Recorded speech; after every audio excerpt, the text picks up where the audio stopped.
And we are live. Whew, finally, I'm back behind a camera. And speaking of camera, I'm here with another random ass vid. Always happens.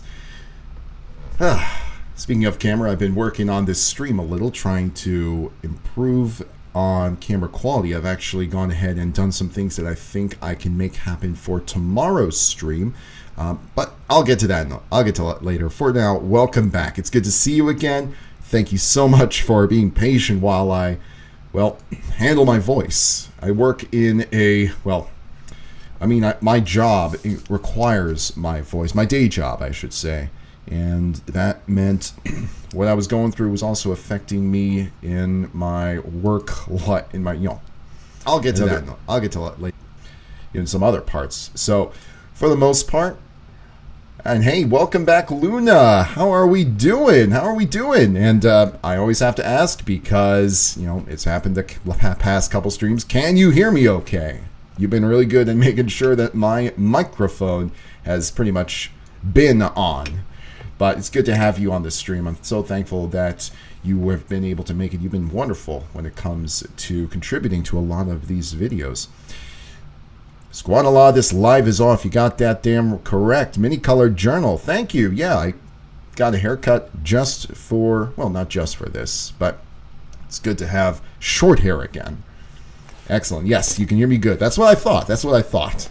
I checked and double-checked this time to make sure that the audio was working, because typically when I set up the stream, because I use OBS software for this live stream, and what I do sometimes is I turn on the OBS software and then I plug in the microphone, but because I turn on OBS first, it defaults to a different mic, and that automatically turns off when I plug in this.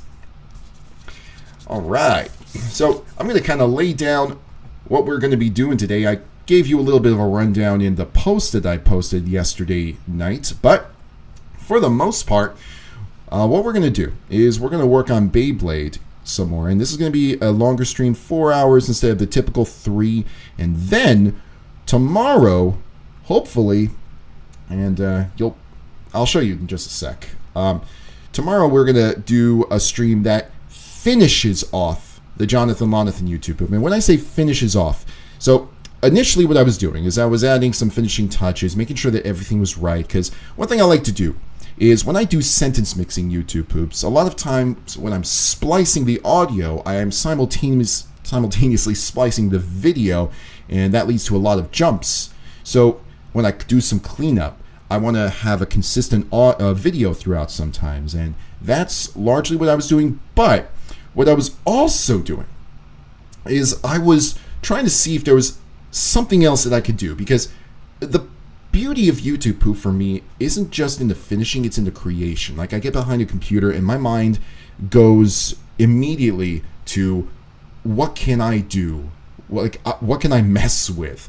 Not so much what can I finish, but what can I mess with? And I think that's something that really extended this Jonathan Lonathan YouTube poop. I've added some fantastic jokes that I can't wait to show you, because tomorrow's stream, we are going to render it, and when it renders, you'll be able to see what it looks like, I guess in the kind of beta form before I actually upload it.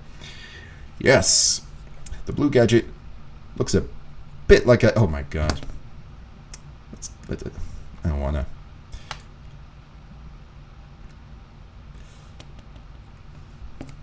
There we go. Damn it, I'm Rice and Chick with my family. Forgot to...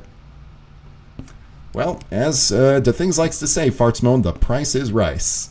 Good to see you here, Fartsmoan. I hope that link that I sent you for Amazon worked. I'm really excited that you want to get the Vegas software, because the Vegas software is really good. I've used it for years. I mean, obviously, it has its slowdowns, it has its ups and downs, but it can really do a lot. And if you can, master it, which shouldn't take long, just fiddle with it, look at some tutorials on YouTube, you should be a-okay. And this is the pro version as well. So the pro version is going to give you so much more than the standard edit version. My username is a spoonerism of smartphone. Yeah, I noticed that. I thought it was really clever. What's going on outside? Howdy, good to be back. Good to see you. Good to see you too outside. Yeah, I love those little, Fartsman, I like your name a lot because, it's a YouTube poop joke in my mind. Like, just a simple reversal of that. Honarius, welcome. Rice and chicken is a bit of a meme food among the fitness community. I did not know that. I always thought that pasta was the big meme food because everyone bulks up on pasta when they have to do a marathon or something. All right. So, kind of going back to what I was saying. So, we're going to work on Beyblade tonight. We're going to edit some more. We're going to mess with it some more. And then tomorrow, we're going to do finishing touches on the Jonathan Lonathan YouTube poop with a new setup. And when I say a new setup, let me kind of arc this down very carefully. So what I've done is I've went and gotten myself this beauty of a camera right here that is going to be the new video, because I can't keep using this webcam on the computer for the longest time. It's going to be the chief way that I stream video from here on forth. Yeah, I knew I should have been a little more. Yeah, that's fine. That's the way it is. It's a beautiful camera too. I can't wait to see it in action. Stream's probably going to work a lot better. It's going to be a little bit more consistent with the audio and the video. I think that there have been too many times where it's been desynced. This should fix it. That's good enough. And then we're going to, use that setup from here on forth. And slowly but surely, I will evolve. And maybe one day I'll get a VTuber rig. Who knows? If I get a VTuber rig, I don't know. Who should I be? The Things has a wonderful rig with hers. I mean, like her rig that she does on Twitch is completely and utterly hers. It's like her art, her personality, and I love it. Oh, man. People obviously taking roids, putting it down to chicken, rice, and broccoli. Oh, my God. The roids are interesting because it's so controversial in the community, the fitness community, but almost every bodybuilder that I have, I saw this film called Generation Iron where they actually touch on steroids in bodybuilding competitions, and, it's very mixed. It's actually really fascinating how the fitness community, the bodybuilding community views it. I've seen so many mixed reactions. When I get Sony Vegas 18, I will make something experimental. Absolutely. I mean, keep in mind the very first YouTube poop that Super Yoshi uploaded. It wasn't loaded with effects. It wasn't anything that was to the level that creators today are doing. It was just messing around. Just mess around in it. Mess around, have fun, focus on the creation, just have fun creating and add some effects, just flirt with everything, and then just be proud of what you did, because that's the whole beauty of this form of nonsense. I love it so much for that reason. It gives you the chance to do things that no one in their right minds would ever do. Yes. Capped Pantuber, yeah. Oh man, if I was a VTuber, holy smokes. Like, I've looked at actually some costs for rigs, and first things first, I don't know the first thing about getting a rig, but I will say this. If I get a rig, I want it to look as much like Brad Kidd, my avatar, like the avatar I've used for years, as possible. Which type of exercise do I like the most? My favorite exercise is the plank. The plank, because for starters, it's like one of those endurance exercises, but it works the core so much. And it's just one of those things where it's like the more time that you spend working on your form, working on just endurance, it does so much for the, like, I can go on, but I love planks. Not everyone can do them. Not everyone can do them right, but those who can, like, it's pretty, it's pretty intensive. Oh man, question. When making music, I sometimes render the song out in the file because VSTs use a lower quality during runtime, not to overload the CPU. Is that something you do in video editing? Honestly, no, because keep in mind, I'm not someone who makes music. So typically, actually no, I think I know what you mean. Rendering in lower quality, yeah. So I don't render in a lower quality, but I'll preview it in a lower quality. Like this right here, when I'm hovering my mouse over that you can see right here. What it does is it shows you the display window, but because I have it set to auto, it's set to show one of the lower quality versions of this of the preview window, and that's intentional. This is so it runs a lot smoother. If I put it on best, which I will do every now and again, it will show it in the greatest quality, and I will do that sometimes when I need to know whether or not an image or a video is blurring or bleeding, because maybe I want to take a snapshot of it. Maybe I want to cut or splice or do a mask on it, and I need it to be in the best quality possible so I can see it right. Now, when I have it in this mode, this draft mode, I mean, you can see it's a lot blurrier. Like I'll show you what I just did. Like I just put it into draft mode, but when I put it into best mode, look at the preview window. It sharpens. It's so much better. I never render it like this. I almost always will render it in a better quality, but I'll have it previewed in this quality for the sake of simplicity, of smoothness, and it's good enough. There you go. Kiro, welcome. I'm really excited to see you on the stream. Yes, we're going to be working on Beyblade in this YouTube creation, and Mr. Springfield, made in time, all right. I hate YouTube hoops that have just long, unedited footage. I've seen a lot of YouTube hoops that do that. I know what you're talking about, Fartsmo. I've seen a lot of YouTube hoops, like older ones especially, that oftentimes have these long strings of that. And usually it's been because the source, like, back in the early days, like, of YouTube Hoop 2007, a lot of creators were trying to make plot YouTube hoops, and when they made plot YouTube hoops, there were sections of an episode of a movie or something that they added in just to make the plot, quote unquote, make more sense. I don't know if it was necessarily out of laziness, but yeah, when they don't cut those parts out, that's usually the reason that I've found. It's because they were trying to focus more on plot than editing. And, everyone edits in a very different way. Everyone makes in a different way. There's no one right way to make a YouTube hoop, but it does tend to bore your audience. I get what I like a lot if they're just sitting there waiting for a joke to hit, and it's just not coming. I used to have a rule when I started, never go 5 seconds without editing something unless it's part of a joke. And, sometimes I stick to it, sometimes I don't. It just depends on the context, on the type of video that I want to make. I've had YouTube hoops with long segments where there wasn't a joke, where I was just establishing something. So, the big one that was in the last few years was that Liver King guy who was pushing this very pastoral lifestyle return to the tradition while pretending he wasn't juicing. Yeah, I've seen a lot of these, I don't know what the right word is, wannabes, I guess, that have attempted to push this very, very odd diet or this very specific diet, saying that it's going to be the one that will get you from A to B. Not everything is going to work for everybody. Everyone's diet's different. Their metabolism's different. Their structure is different.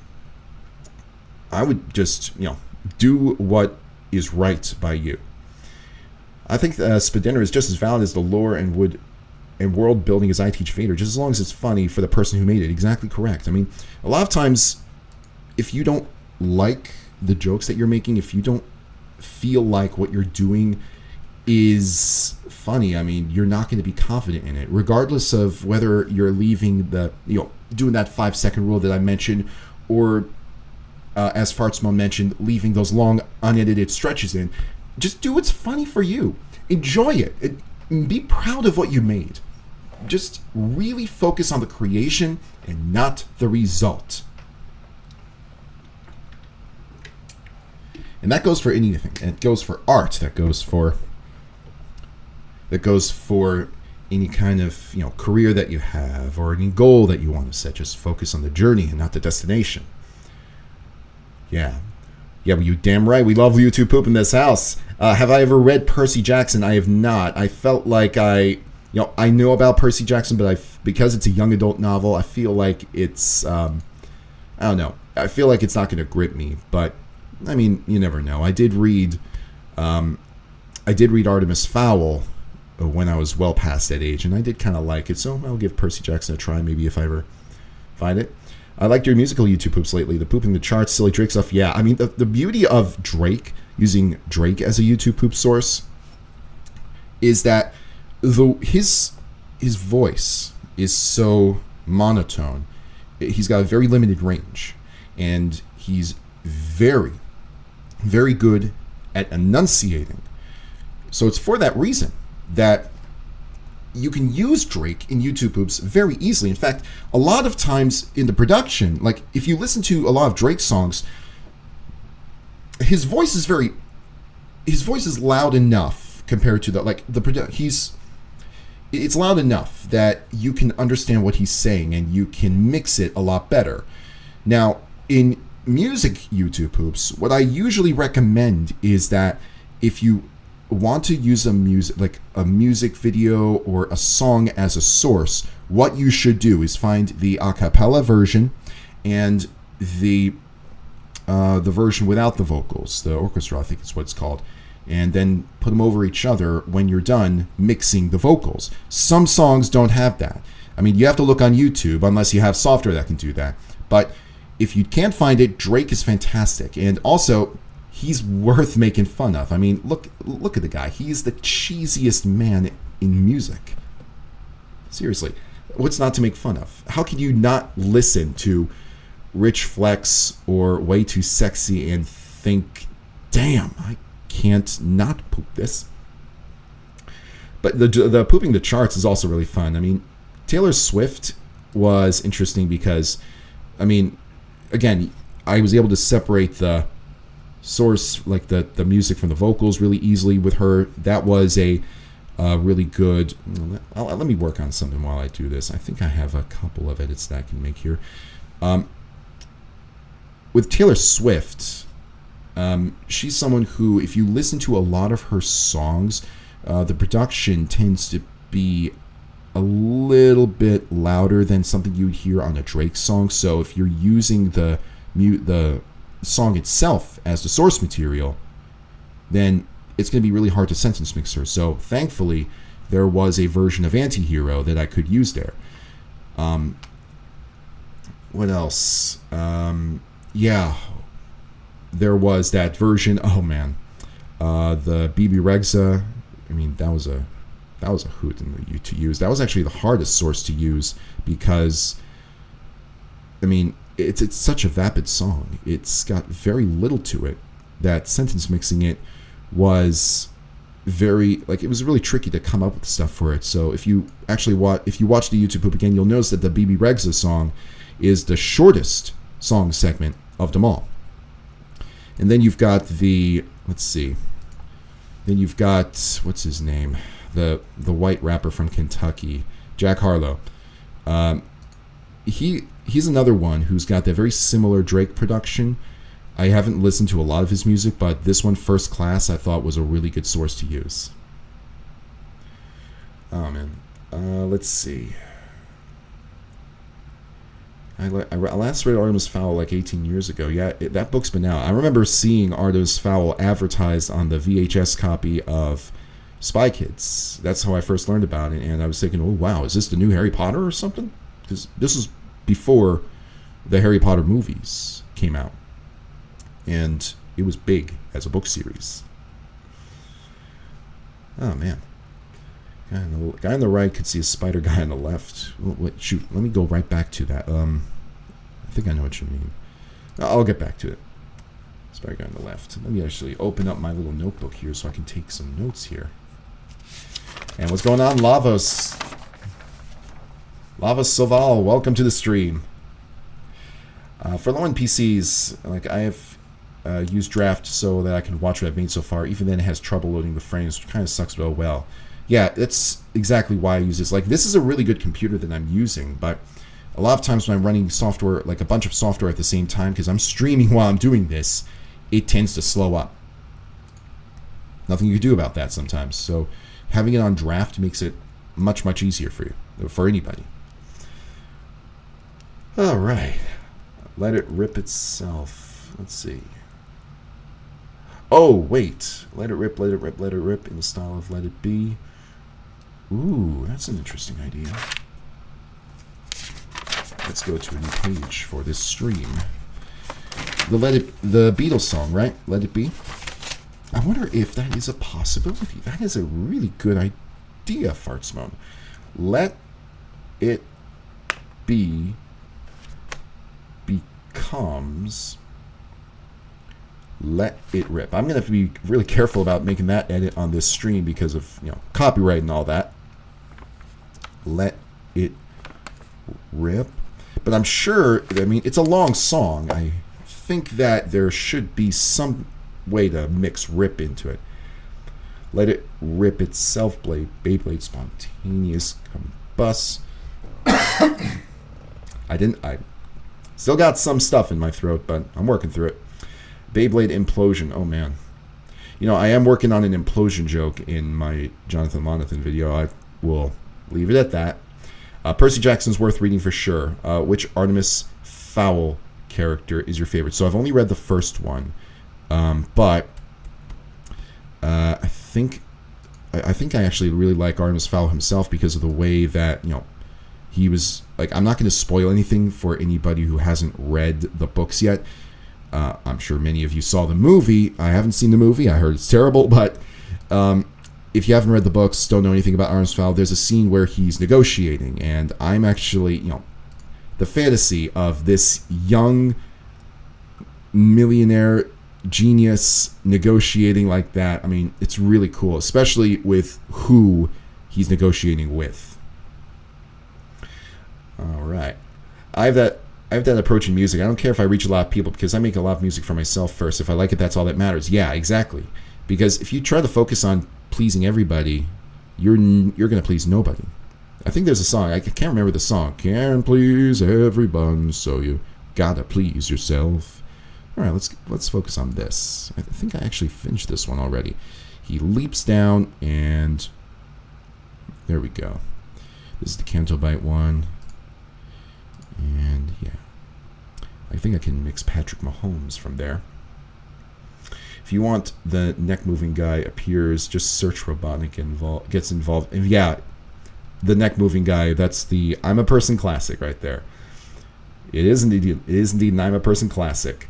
What is a book that you like that everyone else hates? What is a book that I like that everyone else hates? So I have a Goodreads account, so I don't know if this counts as a book that everyone else hates unless, let's see. So I guess this might be the closest version of it. Let me just get out of here. So I don't know if everyone else hates this book. I do know that quite a few people found it a little bit pretentious. I found it hilarious for the intended reasons. It was a book that was actually just called Book. I'm trying to find, let me see. I wonder if I can find it again. Yes, that's it. Book, a novel by Robert Grudin. This is I wouldn't say that everyone hated this book. Look, it's got 4.7 stars. But there are a few people that did not like it. And I think their reasons aren't really that, I don't like their reasons because it kind of tells me that they didn't like the book. But holy shit, it's $80 for this book? Wait a minute. I have this book. I got it. What? I got this book for $2 and it's worth $81? Holy shit. Well, worth $35 used, but still. But this is a good book. It's really, really funny and it's really good. That's the one I would say. Let's go right back to YouTube. Let's see. Right foot up. Yeah, I love that joke. I'm trying to think of a way to get the right foot up joke back into some YouTube poops. I think that I can make it happen with a couple of ones. Let's see.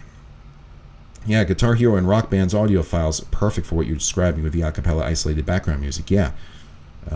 You'll see Sarika uses that. Well, I mean, if Neil uses those, that's great. I've found that there are some very, very affable versions on YouTube. Remember, when it comes to making these videos, it doesn't need to be 100% perfect. Sometimes people have uploaded some really good versions of the acapella versions, just fine. They were able to make them themselves. They're not 100% perfect, but still really good.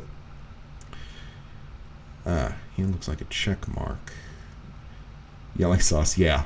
The screaming sauce at the kitty is a really funny one too. It's one of those things where I have no idea what I was thinking when I made that, but it needed to rhyme. I needed something that would rhyme, and that was the best thing that I could think of.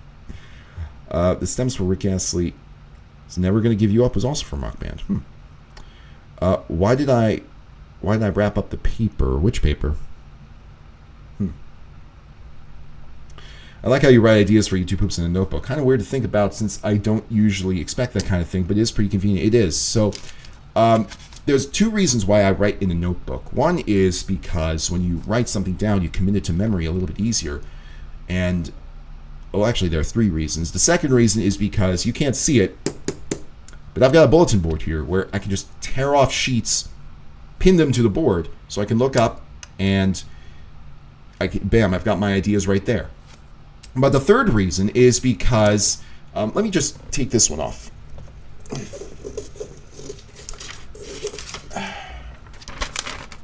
The third reason is because I can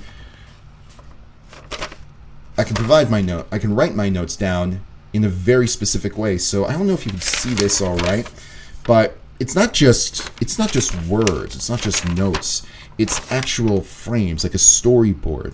And I like that because if I write something down, sometimes I wrote it down when I had a very specific idea of how I wanted it to look at the time. But if I didn't write down what I wanted it to look like, it might change or I might forget. And that's happened before when I've written down an idea, but I forget how I wanted it to look. So with a storyboard-like idea, like I have a couple of frames where I show like an explosion and then something falling from the sky in a very specific way at a specific point, certain number of seconds from there. And that's there for my memory. Now, you could, of course, get yourself Paint or something, or just use a smartphone app. But I use it for that reason. Oh, man. Yeah, I'm just having a hard time coming up with some ideas. I worked for a tennis serve. I worked on those for a tennis tournament I'm participating in. Oh, that's great. Yeah, I mean, just focus on the creation. Don't focus on, pleasing people. Just focus on your own fun. And yeah, book a novel, definitely read it. I think there are plenty of PDF versions out there if you don't want to actually spend on the physical copy. I mean, I found mine in a used bookstore for $2, like I said. I will always get the physical copy of a book because I hoard my books like a dragon. But everyone's got their own differences. I love CS188's ring fart ass venture jokes. Yeah, lightly Joshua Place. In fact, did you see, I loved his most recent YouTube poop with lady with the copper. Oh my gosh. CS188 is really good at cramming so many jokes into one place all at once. And his jokes are, like, the source material he uses, like, they're very CS188. Like, I can see him using this kind of source over and over and over again. Like, he's the king when it comes to infomercials, I think. I mean, arm looked like a check mark. Okay, arm looked like a check mark. I think I know what you meant. Yeah, because there was that frame. There was that frame that had just popped up a little earlier. I think I know what you meant. Oh, man. I love YTP Grandpa. I miss his work. Noise Puppet. Yeah, he's a good one. All this prep is how the sausage is made or how the sauce is made. No, don't be sorry about that. This is YouTube poop. Do not apologize. Unless you're sentenced to mixing someone to say I'm sorry. What's going on, Kim SMK? Welcome, and thank you so much for being on the stream. Yeah, it is good to be back. If there was one element you could change from an Ace Attorney case, what would it be? Oh my God. There's a huge element that I would change. Actually, without spoiling anything, I forget what the name of the third game was. It was the one with the long case with the burning bridge. But I would change two big things about that case. I would change Godot, and I would change the... All right, I can't explain it without spoiling, so I'm just going to spoil it. The twins aspect of the story. I hate when stories do there's a twin sister or there's a twin brother. I hate that so much. It's cheap. I would just get rid of that and find a way to work with the singular character that you've got. It was extremely unfulfilling. I hated it for that reason. I hated Godot's motivations. I was really fascinated by Godot at the start of the game. By the end, I despised him. Hated him. I thought they ruined him. It's actually my least favorite case in the entire series, which is kind of bugging against trends because, as I understand, it's a really popular one. But it was just so unfulfilling by the end. What book did I miss you talking about? It's actually funny. The book is called Book. Yes, it's a wonderful, wonderful read. One of my new favorite YouTube poops is Chris Pratt's Koopa Laundromat. I haven't seen that one. Chris Pratt's Koopa Laundromat, but it sounds like a funny one. Sounds like it's made from the Mario movie. Oh man. Now that I think about it, what I meant to say is it's kind of funny to think that there's some planning to YouTube because I expected it to be just doing it on the fly. So here's the thing. A lot of times when I'm away from the computer, I will think of an idea and I have to commit it to memory. I have to do something somehow. So I keep this notebook on hand for that reason. But you're going to think, when you're making a YouTube poop, you're going to think of a ton of ideas right then and there. So much so that you don't need to write them down all the time because you can just make them. It's right there. So this is when you're away or you're working on something right then and there that's going to be a little bit different. Just keep it by your side. Do something to record it. Just don't assume that you're going to remember it 100% because you won't remember it 100%. A question or suggestion. When the main character guy hits the ground after jumping over the rail, do you plan on using the loud oomph sound? I know what you mean. Let me show you what sound I did use. Let me just go right back to that scene. So what I've actually done is use a longer sound effect. Let me just... God, do you mind if I say you donuts? Yeah. Now this is not a...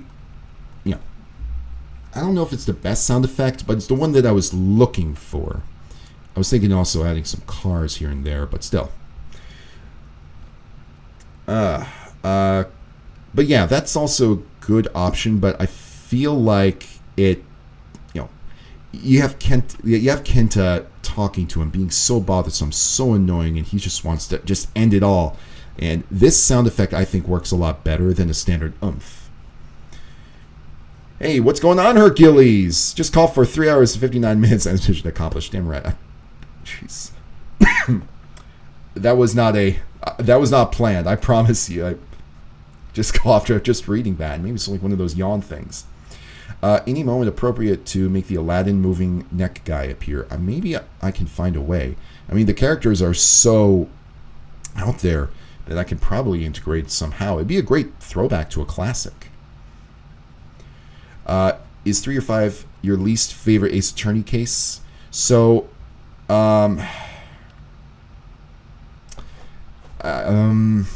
least favorite. So, I wouldn't say, I felt let down by it. I don't know if it would be my least favorite. I mean, there were some leaps in logic with the circus case. Some big leaps in logic with the circus case. So, I don't know. But also there was some disturbing stuff with the circus case that we discussed in the prior stream. I've never heard of Book. I love metafiction. Yeah. William Gass is one of the writers. You know what? I've heard of him. I have not read anything. But if you love metafiction, you're going to love this. Do you mind if I steal your mind? I still say that looks like murder scene in Lost Turnabout environment. Oh, Lost Turnabout. Yeah, it kind of does. I can see that. You know, it's interesting how some of the painted backgrounds, or I'm assuming they're painted, kind of do look like Phoenix Wright backgrounds. Oh my gosh. And by the way, I'm really excited for the Apollo Justice series. I'm really excited to get the remastered version of that. I have not played any of the games, and I'm not looking forward to having anything spoiled for me there. But one thing I will say is that I have seen a lot of the characters used in Objection LOL videos.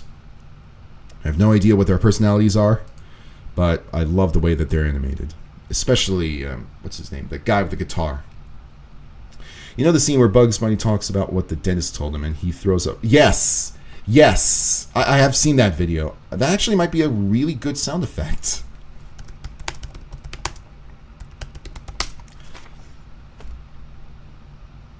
Where is... Yes! And here's how Gardol works. Now, just as I was protected by this invisible shield, Colgate with Gardol forms an invisible protective shield around your teeth. Fights tooth decay. I saw a guy do this in a toothpaste ad once. Ta-da! I think... Oh, yeah. I love that sound effect. I think I might just add it to the... I might just add it to the sound effect that I've already got. I saw a guy do this in a toothpaste ad once. Ta-da! That is a really good sound effect. I think the beauty of Looney Tunes sound effects is that they have some really outlandish, really funny sound effects that work so well in context. And one of my favorites is, you know, I think the best Looney Tunes cartoons, always the Wile E. Coyote and Roadrunner ones, and there are so many fantastic sound effects in them. In fact, I think that the focus on those Wile E. Coyote and Roadrunner cartoons, it's the music and the sound effects in conjunction, because there are almost no lines spoken in those cartoons. So it really puts an emphasis on the... Here we go. It really puts an emphasis on all the background sounds. So, but my favorite is like when he falls off a cliff and you got that whistle and then he explodes and he hits the bottom. Yes, Clavier, thank you. About Apollo, DD, and yes, I've been trying to actually find the. I've been actually trying to find brand new 3DS copies of the Apollo games, but no luck. I think that's just because, you know, with a lot of the older 3DS games, they're not selling them new anymore because it's 2023. So you're not going to find them on shelves, and if you find them on shelves, they're not going to go for what they were at MSRP. It's almost impossible to do something like that because they're now worth something.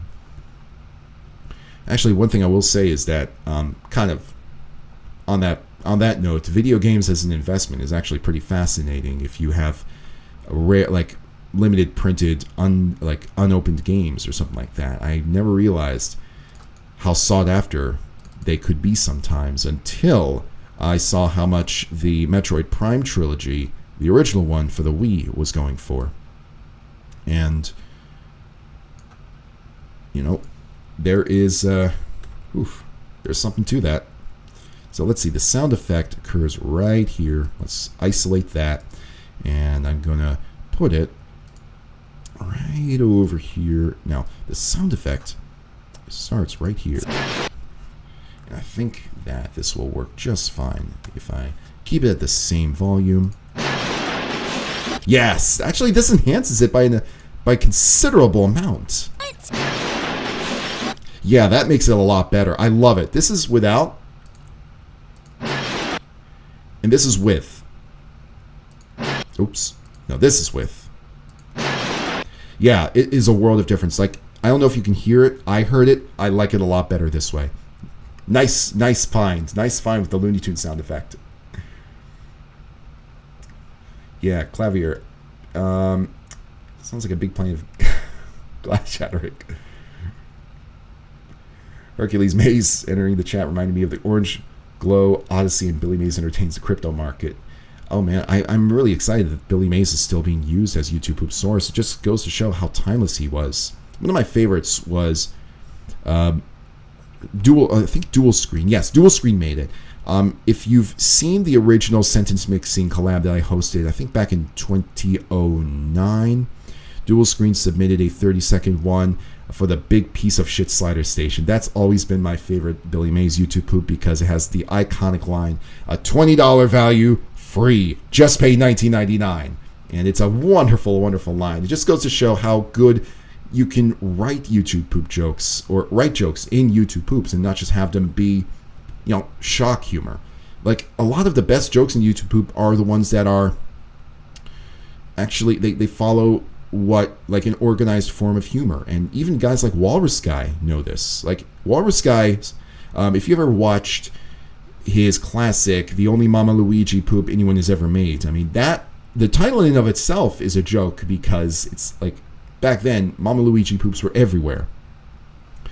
But like something simple, so simple as having Yoshi laugh early when Luigi starts his story and the face that Luigi makes reacting from it. I mean, just those tiny little things. Walrus Guy knows humor. He knows that humor is objective, not subjective. And as a result, his poops, I think, have been monumentally better than a lot of, monumentally funnier, I should say, than a lot of YouTube poops that I've seen even nowadays. His humor will hold up because there's structure. And I think that if anybody will go down as, one of the faces of, if there is a Mount Rushmore of YouTube poop, Walrus Guy's on it. Let's see, that would be funnier. Let's see. That would be funnier replaced from the Dark Knight. Let's see. I'm trying to think, where would that be applied, Journal? Where are you thinking with that? Yeah, Looney Tunes sound effects, amazing underutilized. Yes. The 4 could have King saying 4 next to it. I keep moving the slider and everyone's suggesting things. I'm sorry, I think there was a 4 somewhere. If you find a moment, just search Robotnik Gets Involved to Maze. Yeah, I know that YouTube Poop, it's one of my favorites. I think that I'm a Person made fantastic running jokes. That's just an example of a really funny running joke.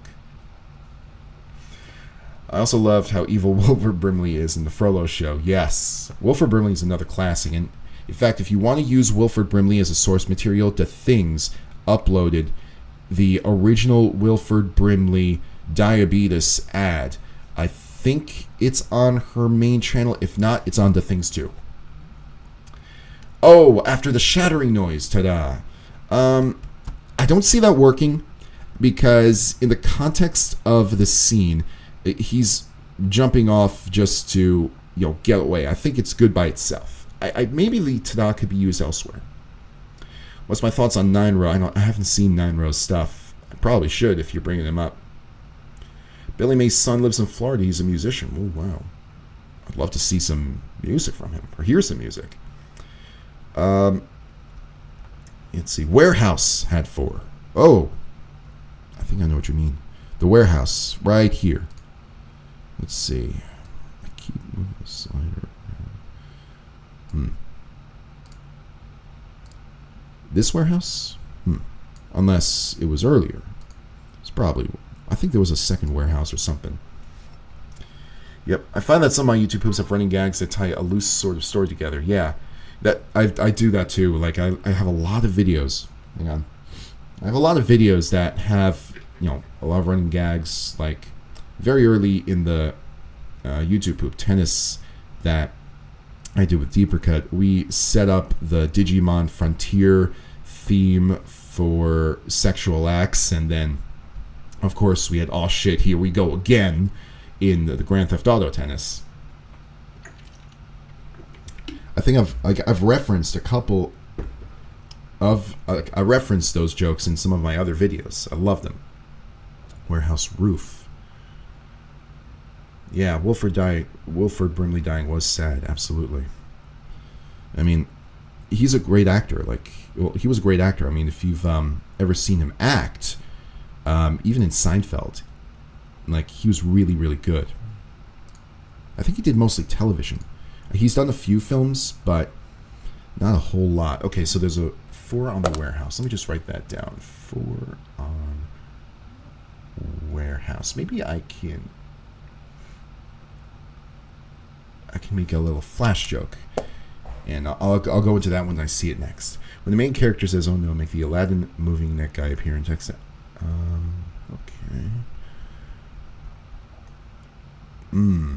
I think there might be a better application for that, Farts Mode.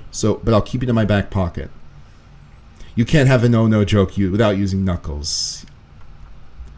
Well, nowadays the "oh no" jokes are that TikTok song, but yes. I wanted to use Wilford Brimley as a source for sentence mixing, so I looked for the original. I realized, yeah, it is pretty long. It's roughly 5 minutes.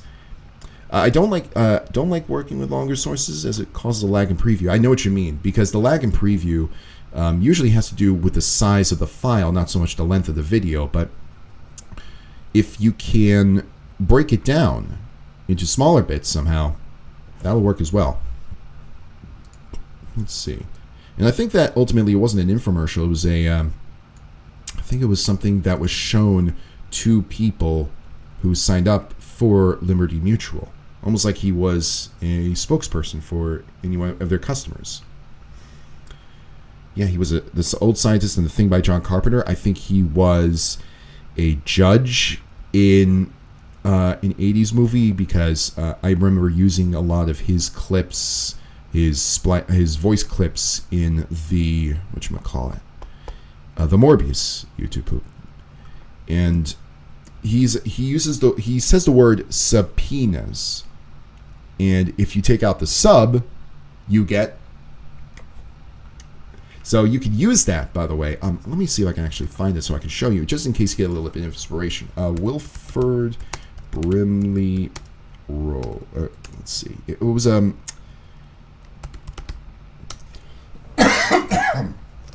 excuse me. Absence of malice. That was it. Absence of malice. Me and my best friend Amy. Aim for what? Have a seat, folks. Yeah. Like, this is a little bit different from... Like, he sounds a little bit different in this scene because, this is a movie studio. So, there's going to be a little bit of echo in order to create the impression of a room, as opposed to the Liberty Mutual ad, which had a boom mic a little bit closer to him. So you notice this, but... The inquiry may be taken down and used against him. Anybody here want a lawyer? No. No. Miss Carter, you brought your own. Mr. Gallagher, do you want a lawyer, sir? No. Good. More room in here anyway. Anybody want to read the paper? And I think it comes at the end. Talk about it. Now, if you get tired of talking here, Mr. Marshall Elving Patrick there will hand you one of them subpoenas he's got. Yes, right there. The way he says it needs a little bit of working, but it can be worked to great effect. Yeah. That reminds me of how people used to use Pingus for years until they Yeah, I actually think the first instance I've ever seen of that happiness joke from Robotnik was in one of those, this video will be flagged. And once people realize, hey, you can use that, then they started using it more often. But Pingus was still superior as far as, the way that he sounds when he says it. It's perfect. All right. Let's take a look at Beyblade now. Now, we are going to focus on creation here. Let's see. And like I said, I'm going to put the Let It Be joke. I'm going to leave that out of the stream. I'm going to work on it outside of the stream because I don't want to take a gamble putting Beatles music in the stream. Heaven forbid I end up, you end up losing access to the ability to see it. I don't want that. I'll see how I can work it. My mom. Oh, God. Oh, God. The very first thing. Wow, we're off to a good start, aren't we? I wonder if I should thank my mom. Okay. Well, whenever the word mom appears, there's only one joke that I can think of. Thank my mom. So let's take My this. mom. Now, this appears very early in the episode. This is actually just before the gang encounters little Kenta here. So we can put it. I like to put these sources in order of when they appear. So the gang ganging up on him is right about, I think it's actually right here. If it's not, it's the next one after it. Yep. Oh, that's just something I was working off to the side. Here we go. So it's right here. And I'm actually going to just close this gap a little bit to make it a little bit easier for me to work on this. Get the timeline a little bit more streamlined.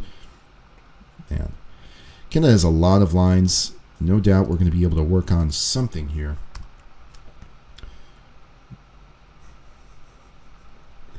My mom, Elise's dad, your mother. That's one thing that you can do. You can reference another instance, but I want to see if there is a your mom joke that we can make from this. So let's go to the episode. Being on YouTube, something straightforward. Beyblade Metal Fusion, episode 1. And bam. I can't believe how easy it is to find this. Oh! Good golly, that is one hell of a riff. Alright, here we go. So, we want... Let's see. We want to find an instance of him saying your. Now, I've got this episode. Like, almost all the lines are near committed to memory, but I need to determine whether or not whether the word your that appears is said by Kenta. He says a lot of lines in this episode. All right. Yes. 348. I'm pretty confident that this is a Kenta line. And whether or not it actually is viable is another story. But let's find out. Oh, wait, no. This is not a Kenta line. So, let's move on to the next instance. Your... Nope. We have about 7 more. No. Let's see. I'm traveling the whole world. I'm searching the strongest rivals in order to become the very strongest blader. The whole country by... Yes, this he says it here. This is the dialogue that he has with Jinka.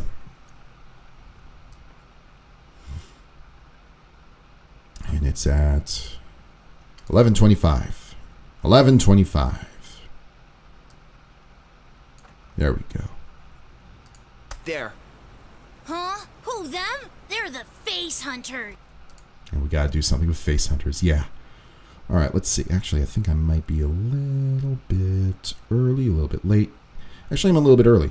I think I went a little too short. That's alright. Hearing a case saying Mom thinks of Binding of Isaac because my partner plays it every day. I haven't played that yet because I don't know. Those kinds of games are a little, I don't know, not my type of game. But I've heard some really good things about it. You could have the kid encounter Mama Luigi who kicks him into the stratosphere, maybe. That's one thing. He says mom, not mama. And I think there might be an application here. So let's see. That's one idea. My mom is my mom.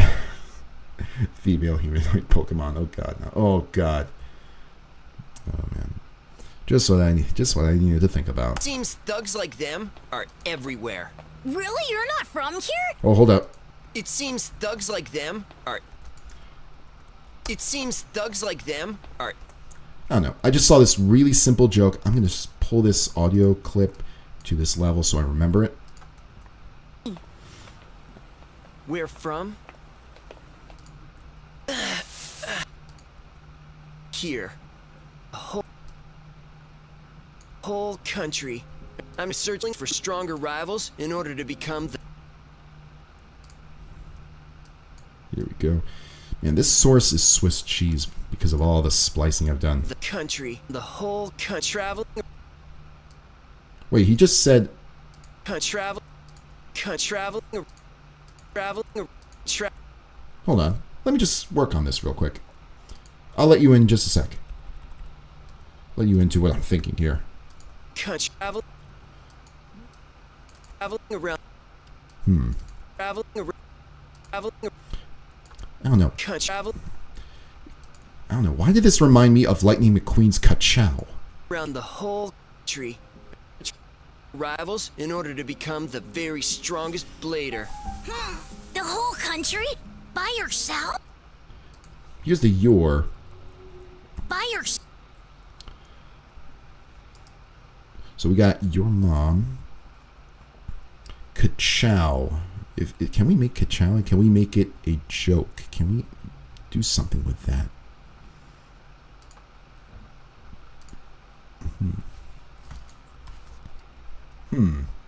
Even better, his mom is a jinx. Seems like thugs like them are everywhere. Shows in the Nostalgia Critic in order to become the very best, like no one ever was. Yeah, all these shows, these animes that push products, they all have a character. All have a character, be it the main character or otherwise, who's trying to be the very best, like no one ever was. That's just what you're going to find in all of these. Good travel. Cars reference would be hilarious. Yep. My mom! My mom! Let's see. Mom!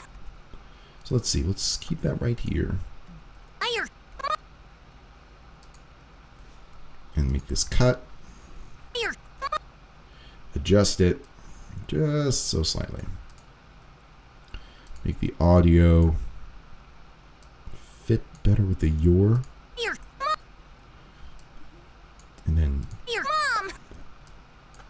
Your mom! Your mom! there might be a better your for this. Your mom! We'll leave it as is, but By your... in order for him to be the world's strongest blade, transforms into Link's sword. That can be that's a pretty good reference to Skyward Sword, because you've got Fi, who is the sword, effectively. You could have him say Ka-Travel, and then Lightning McQueen runs him over, saying Ka-Chow. Well, there's that. Oh, man. There's that you could do. Oh, God, the best blader is a big off, if you know pro wrestling terms. TLDR. Sometimes the wrestlers would blade to bleed after getting slammed. Oof. It helps out the impact for the crowd. Yeesh. Mom is by for my mom. My mom is by for me. My mom reminds me of Muscle Man. Let's see. Let's see. So we have my mom there. It's useful. The way he says it. What can we do? We got a lot of options here. Can we... I mean, the Cars reference, that stands out as well. Let me just go right back to this real quick. It seems thugs like them are... I'm just going to make a really simple jokes with this one. A really simple joke. Just going to do a these wieners are wieners type of joke.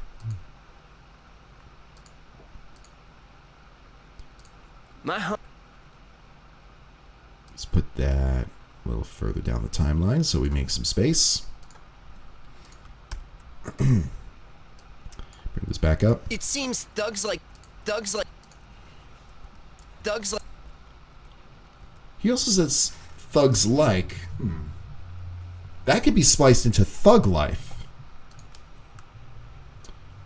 Let me just make this real quick joke. Them are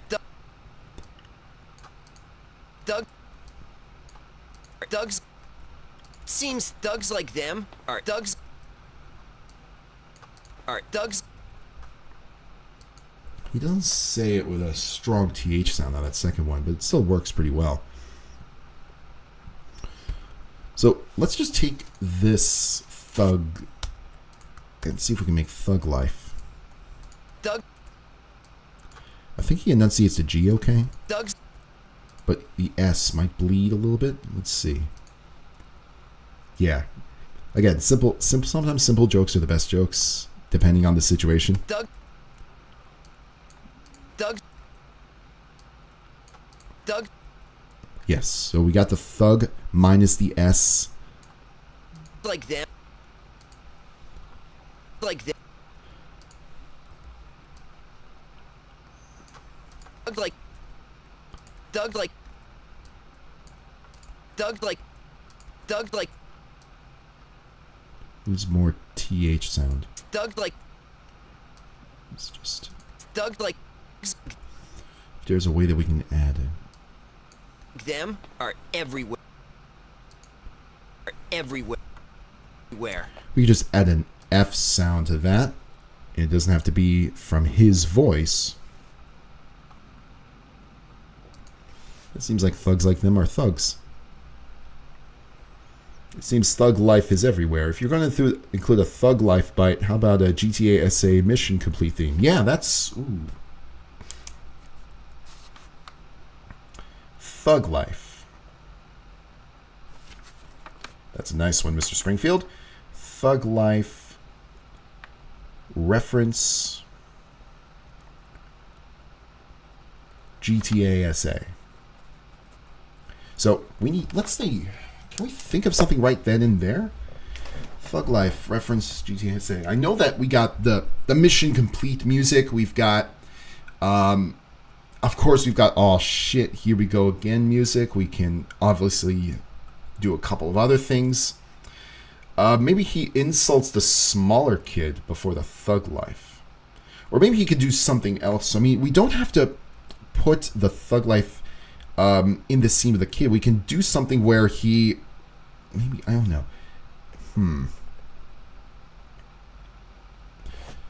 He encounters a lot of baddies in this episode, so there are going to be a lot of different things that we can add thug life to. Maybe he does something like... Alright, we'll think of that. We'll think that through a little bit more. So we've got thug life, but we can think of something that would make a great excuse for us to reference a GTA mission complete sound. Excuse me. Maybe he insults a small kid. Racial slurs. Yeah, that's gonna be hard to get by. I don't think there's... I haven't seen enough of the show, but I don't think there's anybody of a different race that appears in this show. And keep in mind, I think they go other countries, so I think everyone is Japanese for some reason. Let's go to the face hunters line. So you think you're a tough guy? Not a smart guy to get in the way of my battle.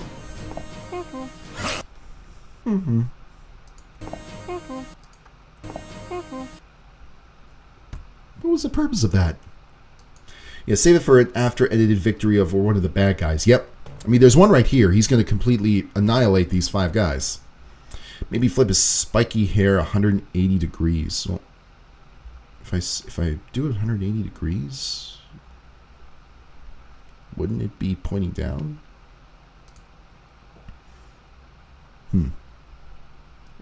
Oh, I see. It's a separate joke.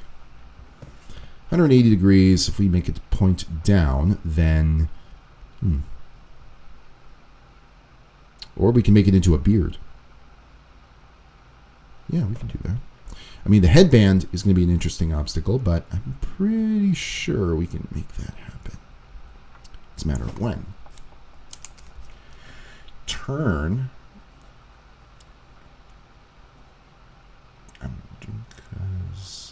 hair into beard.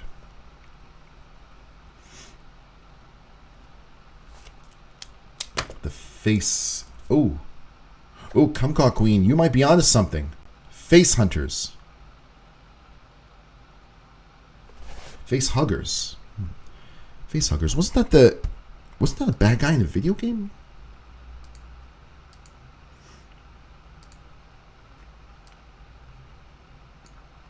Let's see.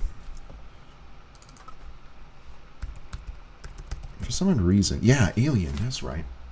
I don't know why I was thinking about Half-Life for a second. Beard, yes. So you think you're a tough guy, not a smart guy to get in the way of my battle? All right, then. If you really want to help this kid, then battle us. No problem, big guy. But this is going to be a handicap match. 1 versus 5. Okay. Let's go. I think I heard a couple things here. So you think you're a tough guy, not a smart guy to get in the way of my battle? Okay. We'll just take this. I think I could use this as a sound effect in several jokes. But the music kind of cuts it. Beard, yes. So you think you're a smart my as an F word. Do not worry. Smart. Can you show me where Aladdin moving that guy's appears? Well, we haven't added that yet, Fartsmone. If we can find a way to make it happen, we'll make it happen. Alright. It's just a stretch. There we go. So we got that sound effect.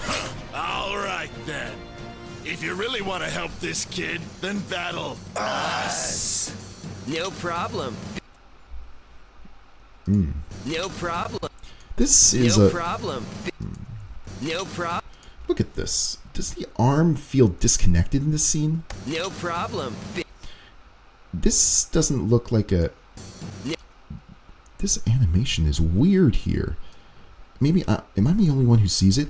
Look at the way that his hand kind of just comes through the frame. It's almost so unnatural. No problem. I think I can... There's something I could do here. There's something I could do here. I can... Oh, man, masking, but still. All right, let's go through the motions here. Get to this scene.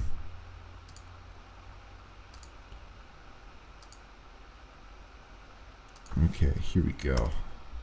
Let's add this. It's doing the old not responding. There we go. And that is why I save often. You never know. No problem. So here's what I'm thinking. This is... I don't think I have to best set this to best. Let me just switch this from Jalon back to Beyblade. And let's just entitle this Arm. No problem, big guy. Yeah. Maybe put a duck bill on the guy on the left where he says, Duck bill's a good idea. I'm more interested in the sound effect than the guy who makes it, though. Maybe... Oh, make orange-haired guy's hair on fire. Yeah, the My Hair is on Fire clip from Dexter's Lab. That would be a good application. Whoops. I don't want to help then. Battle plus. Do something else with the us. Orange-haired antagonist, not protagonist. I didn't realize that the antagonist had orange hair. Yeah, it does kind of have this Phoenix Wright-ish animation. Don't want to overly rely on dirty jokes, but the guy saying this will be a handicap match can be pretty abusable. The most obvious, somehow, being in hand Josh. So, as long as it's not referencing the, Kinta, I think that will work. Yeah, Kinta, that will work. Let's see. So what I'm going to do here, first I'm going to work on this edit right here because it's front of the mind. I'm just going to get some masking done on it. I'm just going to have the arm itself isolated.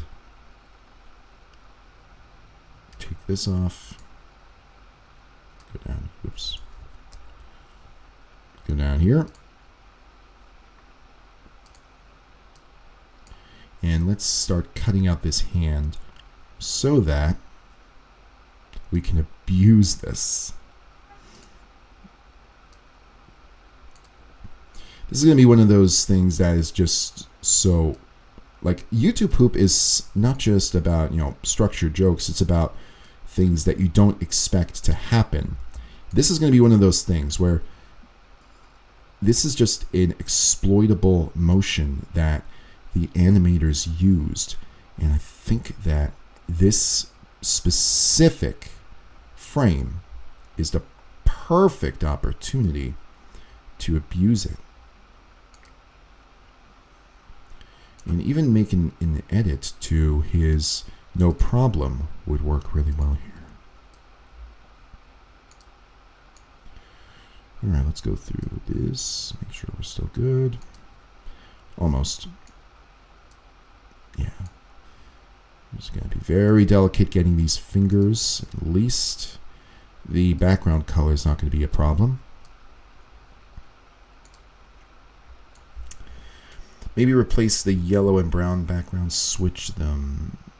Switch the yellow and the brown.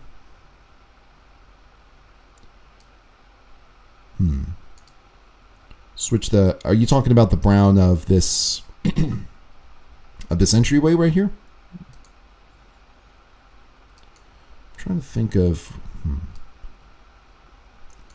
mean, it'd be a color change, but I don't know what it would do. I don't know what it would... necessarily. I mean, it's a good opportunity for a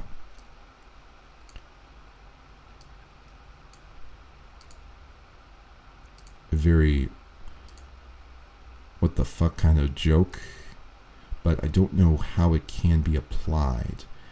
So we have this cut out and it looks a little choppy, but that's only because we have this set to draft. That's okay. So now what we can do, let's just watch this again. It could be a one-off joke, not expecting an elaborate demonstration. White thing below his head looks like a COVID mask. That's his, yeah, that's his almost like, I have no idea what kind of fashion this is. Again, this is just how protagonists dress up with capes and everything. They do their hair the same way. Okay, yes, that brown. I'm not a big fan. So switching the yellow and the brown, I think that would take too much effort to do, and I don't see it leading to something. So I'm not going to do that. I think that that effort can be spent doing something else. Yep. Okay, so let's look at the timing of this.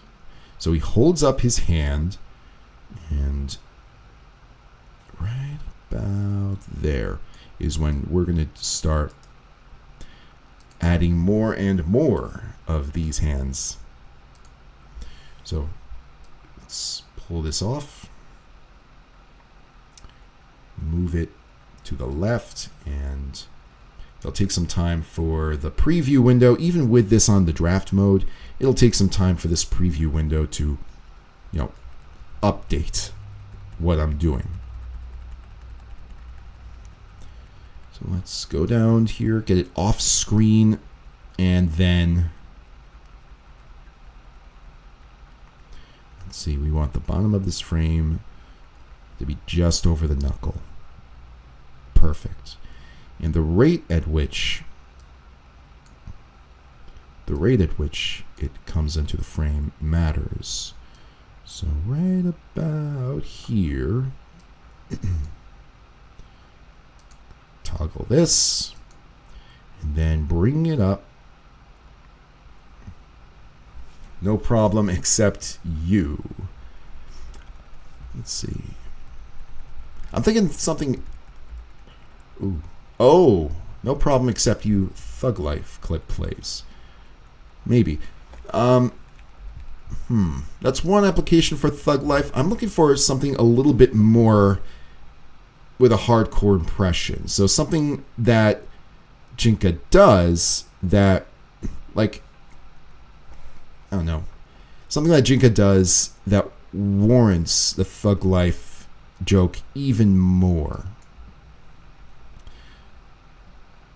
Here we are. Now let's take this and using that same thing, we can just pop it over here. Alright, he pulls up like 4 or 5 hands with Beyblades. Yeah, exactly. In fact, one of the ways that I'm going to have one of the hands come off is going to be off to this side of the screen. So for that, I need to delete this anchor so that I can reset the starter anchor. Let me just pull this down, make sure I've got my directions correct. So I'm going to pull it just here. And then I'm going to rotate this. Is this the right direction? Yes, it is. Yes, it is.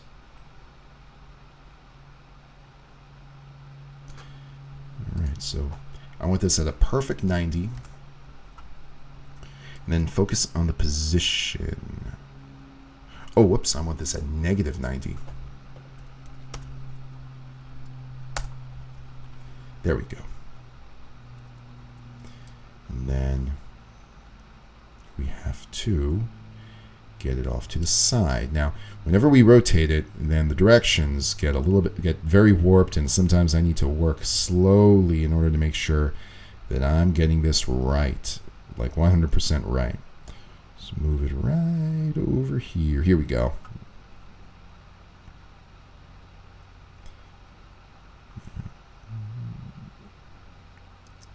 Just shift it. There we go. So that's where we want it to end up. So we'll just take this anchor and put it here. And then I'm going to move this anchor. Yes, here we go. Aladdin moving neck guy. We're going to find a way to add him. Don't you worry, Fartsmoan. Also, in this exact scene, Kenta calls the bad guy a big guy. Bane's reply is a little too obvious, but could work. It could. Maybe. So it's a reference joke. And it's a solid opportunity to make a reference joke. But I don't know how many people. Like, Bane posting was really, really big back when the meme became so prominent back in, 13 and 14, even 15. I don't know how many people know about the Bane posting joke today. I did make a Bane posting joke in the Ice Age video, but I don't think a lot of people noticed or cared for it. So I think I'm going to steer clear of that. But it's a good idea. I think it's just a little too old to reference Bane posting at this point, unless there's a cleverer way. Because otherwise the joke is that I'm using Bane, and I want there to be a better joke. Even in the Ice Age videos application, I tried to make a joke out of it. Maybe he takes a spike out of his hair and he stabs the villains with it. Oh, there's a creative idea. Let's see. So in order for him to stab the villains with it, I mean, he's going to need to... I need a scene of him making a motion toward them. Or when he pulls the ripcord of his Beyblade, it could be almost like one of those Ninja Star things. Maybe the V on his head becomes the V shape of pointer and middle finger. Might be a way to do that. Let me just see what this ends up looking like right now. Okay, that's good. Let's see. Let's continue this real quick. But takes the spike out of his hair. I'm just going to put a question mark next to this spike. Spiky hair as weapon. Hair as... Oh, wait a minute. Even better. His whole frame.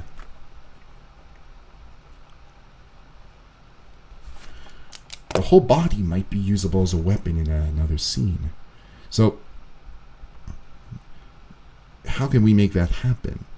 I would need him to be standing, I would want him to be standing in a, not a perfect T pose, but a perfect pencil pose. And he could be a projectile.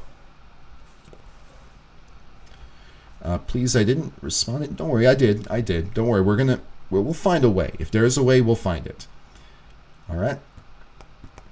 True, just wait it out. Yeah, we just gotta find the right application. Chances are there are going to be a lot of different ways that we can make it work.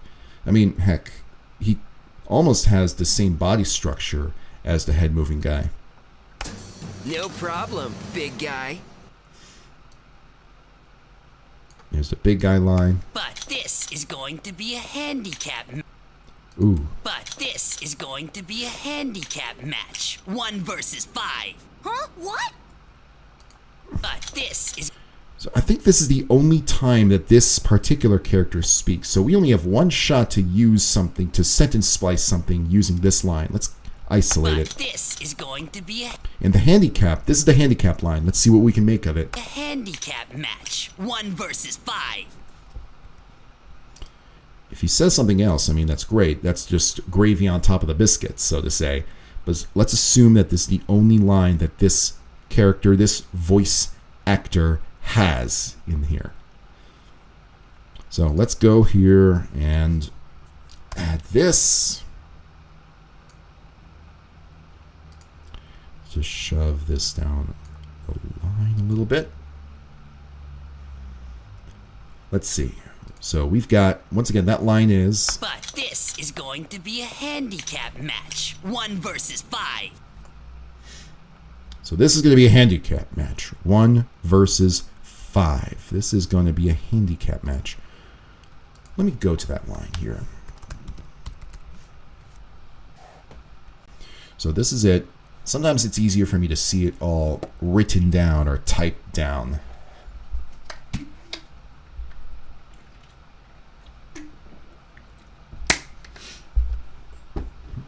So the word handicap, that can be pretty exploitable. 1 versus 5. And I don't want to overthink this. I'm not gonna have a problem if I can't think of anything right then and there. But this is one of those times where I know there is a joke in here. I know there's a joke in here, and it's gonna hit like a bag of bricks once I figure it out. Whether it be on stream, whether it be I'm out walking, whether it be I'm just asleep in bed and I wake up, like that Seinfeld episode of the Flaming Globes, there's going to be an up. But this is going to handy butt cap. It's going to be a handicap match, 1 versus 50, 10 clones of themselves. 50. Is there a way? Okay. If 1 versus 5. So... the word is makes a good short I sound, and it could work. 50. There needs to be a T sound to B. I could replace the B with a T here. Let me just see here. Handicap match 1 versus 5. But this is going to be... So the T sound from the 2 that comes before the B, that would have to be isolated. There has to be no bleeding from that O that goes into the B. So T to the E. T. The T. And then the F sound from the 5. How strong is that F sound? Handicap match. 1 versus 5. 5. Is there another instance of an F? If not, there might still be a chance. So the way that he's voicing this is something a lot of people do when they say the word 50. Sometimes they don't make an F sound; they make a V sound. So 50, 50, 50, 50, 50.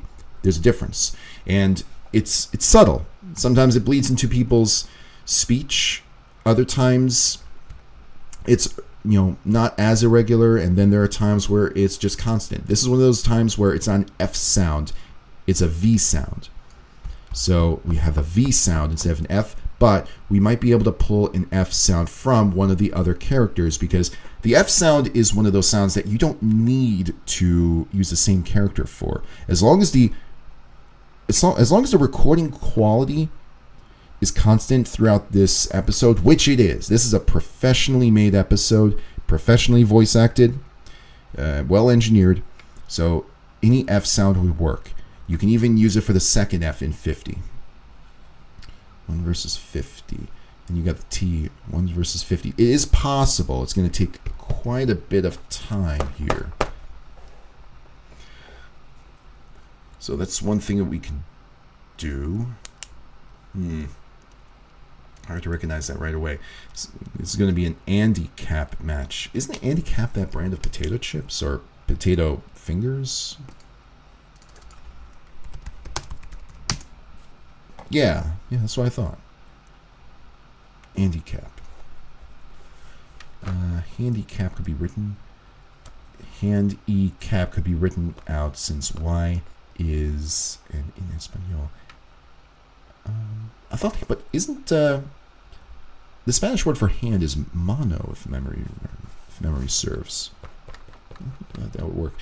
Don't worry, we're gonna add the Aladdin guy. Don't worry. So. Let's see. Let me just listen to this one more time. But this is going to be a handy. Wait a minute. What but the? This is going. Look at the way but these. This is going to be. Hold on. Look at the way this guy moves. Look at the. I just noticed this. He's moonwalking. This character is moonwalking. But this is going to be a hand. He's walking forward and moving backwards. But this is going to be a. What did I just say about this being a professional episode? Oh my god. Cool part is that nobody probably noticed this in post-production, and if they did, they wouldn't have cared, because the focus, like, this is one of those background characters, you're not looking at the legs, because the shadow on the legs is not pronounced enough compared to the top. But this is going to be. My gosh. Would it be possible to bloat the big guy to a huge size? Yeah, probably. Probably. I mean, heck, he kind of looks like... Oh, he kind of reminds me of Gutsman. What can we do that we know he's moonwalking? But this is going to...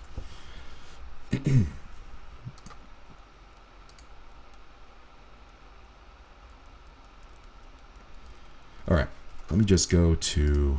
Let me make a new YouTube tab here. I gotta be very quick with this.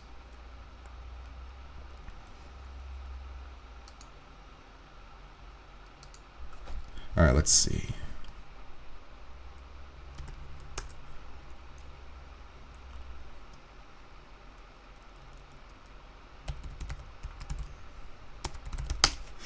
I think it was Billie Jean that was the Moonwalk song. Yeah. I gotta be really, really careful because I know the song by heart. It was always. It was ours. Okay, I gotta be very, very careful because this is one of those jokes that's gonna go really, really quick. It'll be maybe 1 second, 2 seconds, so I don't think it's going to affect the stream here. Maybe put the X's onto the other guy's shirts. X's. Oh my god. Yeah, he looks like a pirate with those X's.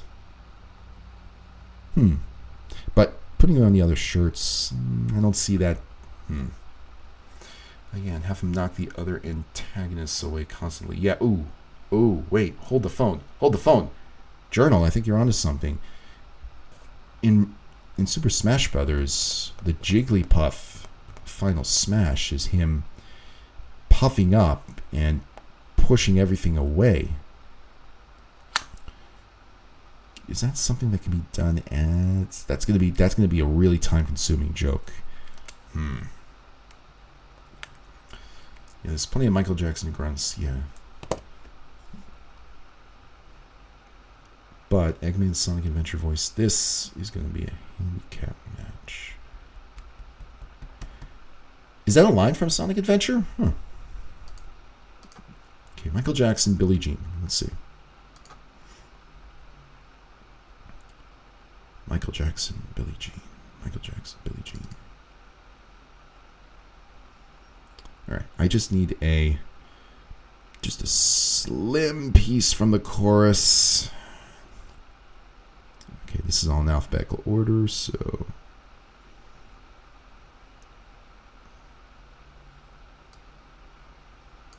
I think this will be good.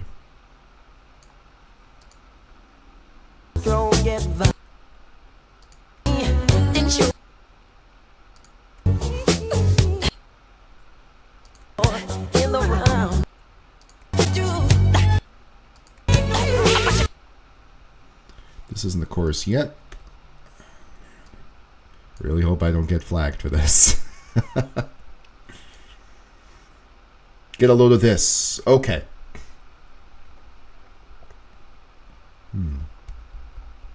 Yeah, that's... I remember that now. So the word this, using the... I see what you mean now. The Eggman Sonic voice.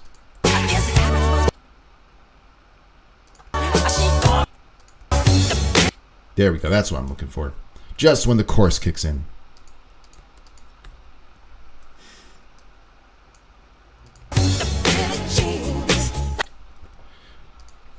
It's like 2 seconds. If I get flagged for 2 seconds, that would be amazing. All right, here we go. Let's find that clip. It's right over here. Here we go. So I'm just gonna pull this back. I'm just gonna get rid of the audio on this. Then I'm gonna zoom in to this dude. And he's on the left hand side of this frame. That means if I zoom in, I might not be able to get him perfectly without getting the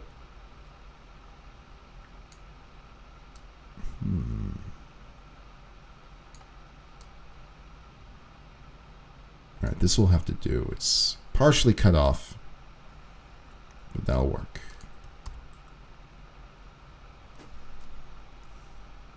Come on. I just pasted you. You can do it. There you go. I knew this computer could do it. By the way, never play Sonic Adventure with a 4-arrow computer. I'll have to take your word for that. As far as I'm concerned, all Sonic games are better on console anyway. I feel like, you know, moving a character for platforming is always better on a console controller. Oh, that's loud. Needs.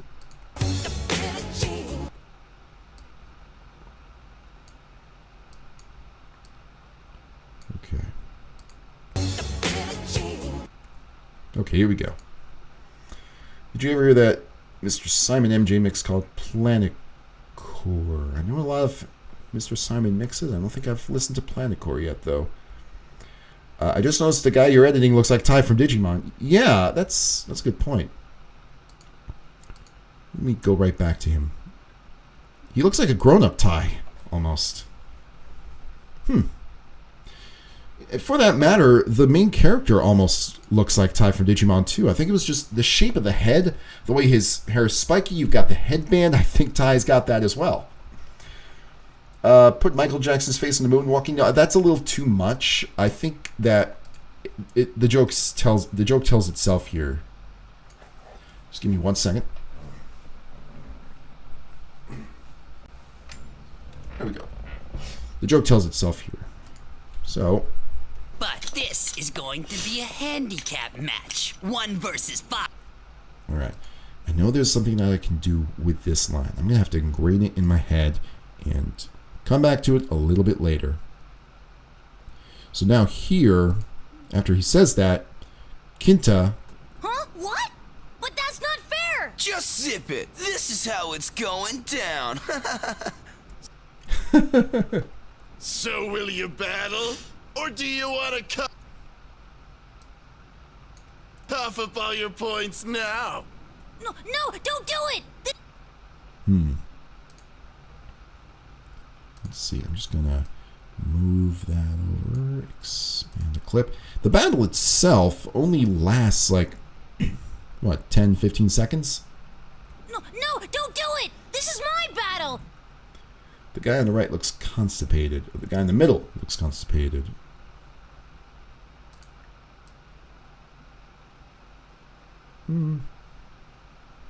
It's hard to tell. No, don't do it! This is my battle! It has nothing to do with you! Don't sweat it, kid. Oh, I'm not gonna lose to this guy. oh, okay. All right, this is just one of those. This is one of those simple jokes that could have been made in 2007. Don't sweat it, kid. Oh, I'm not gonna lose to this guy. oh, okay.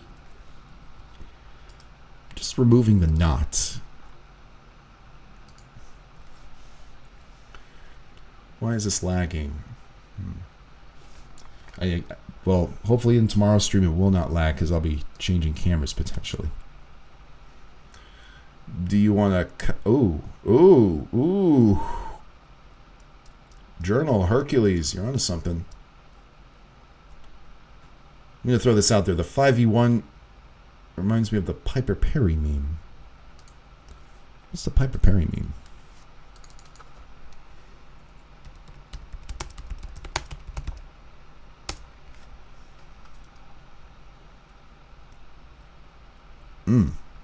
Oh, this. Oh, God.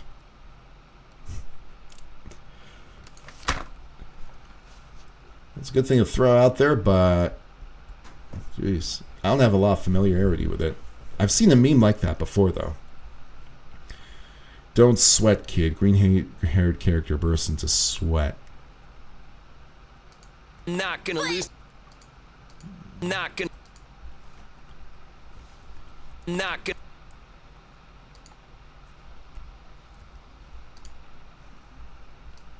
This knot could be used in a couple of other things.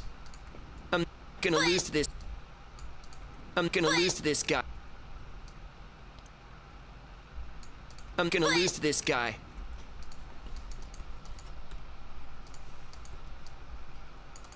I'm gonna lose to this guy. Oh, okay. Just a simple joke. And now this knot. Not. Wow, that was sudden. Not. Not. There's something I could do with this knot. I'm gonna keep it in the timeline here. Let's see what we get. Huh? What? This ain't no joke. Oh, he does have more lines. This ain't no joke. Does he have more after this? This ain't no joke. Does this guy think he's funny or something? Who cares? Ooh. Now he says it with a different tone. This ain't no... I love how video game it sounds too. Like this is like one of those lines that you would probably see or read or hear from a video game where they're always doubting you and then you blow them away. Don't sweat a kid. Naga from Korra's appear. I don't know enough about Naga from Korra. Yeah, let's see.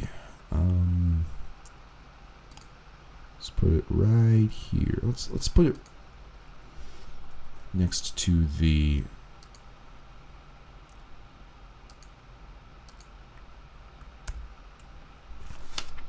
put it right here and see. I'm going to listen to them back to back, see what we get.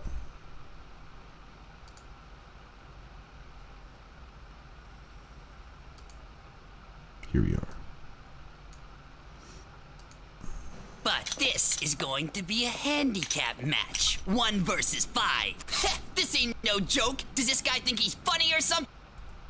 So the tone is different, but the voice is still flexible enough that it can be added to this little arsenal, this ammo that we can use to sentence mix with. So we got handicap, we got funny or something. What is my favorite Beatles song? This is gonna be a weird one. Yellow Submarine.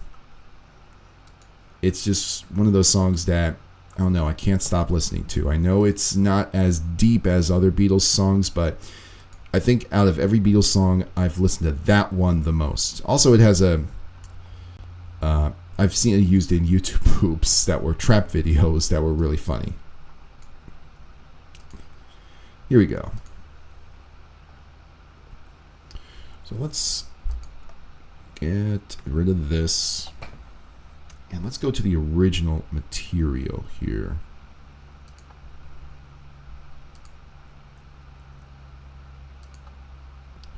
And just look for the... Yeah, it transitions really, really quickly from the battle to the walking in the night. So they let it rip, they all fire their Beyblades, and then he just mows them down one by one. I can't even see the Beyblade! This ain't no joke. Does this guy think he's funny or something? Who cares? Let's... Am I introvert or extrovert?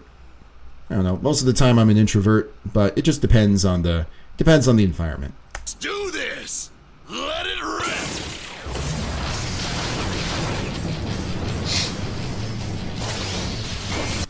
Favorite Beatles album is the White Album. So good. Yeah, wasn't that the last album that they put out?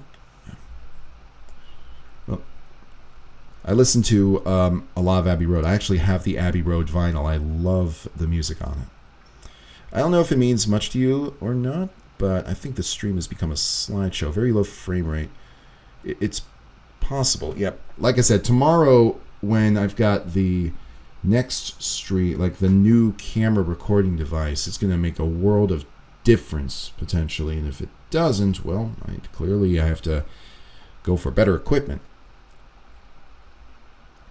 So if it's a slideshow for you, if it's really low quality, then hopefully that's going to change. Let It Be is their last. Okay, Let It Be is their last.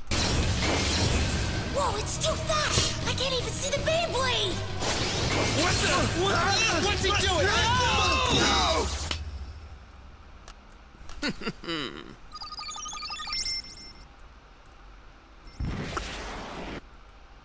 Okay. What's he doing?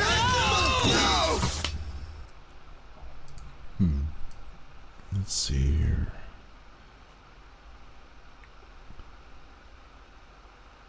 There was a joke that did get discussed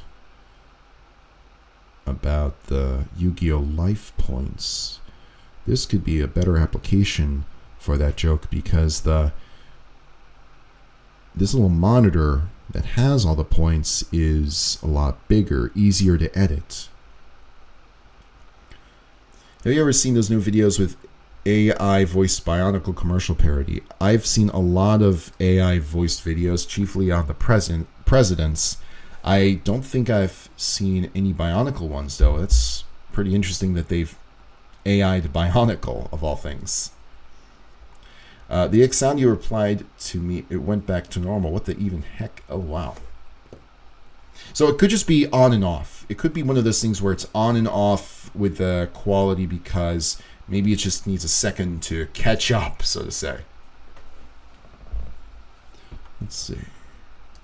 I've never seen so many points! He's on a completely different level. There's no way we could win.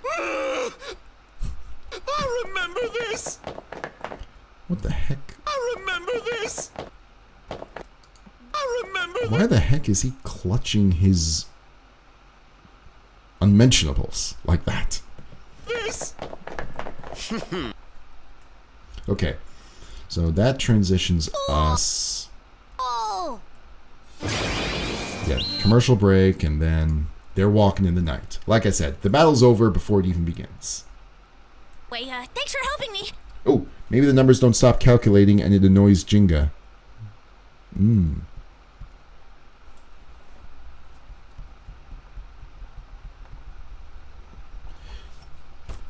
Numbers don't stop calculating. Numbers don't Stop calculating.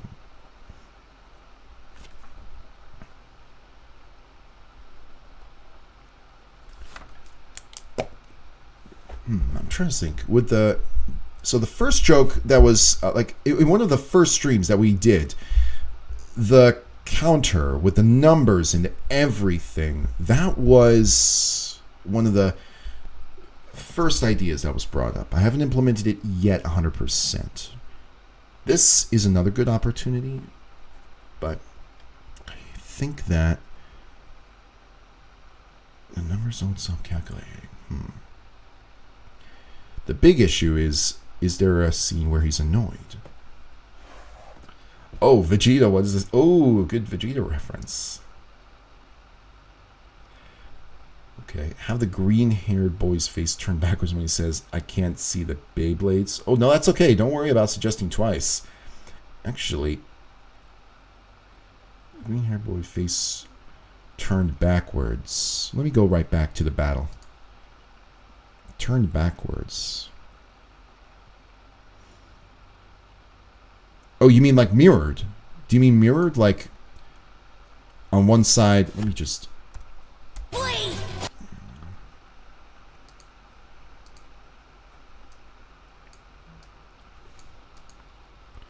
Let me add a mirror effect and see how that looks.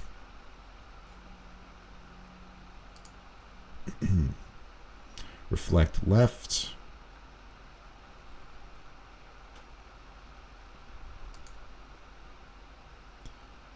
And I need to drag the slider. Is this what you mean? Mario Bros. Theme song for remix of... or the Pokemon theme song remix. Yeah, the kid annoys him some. Yeah.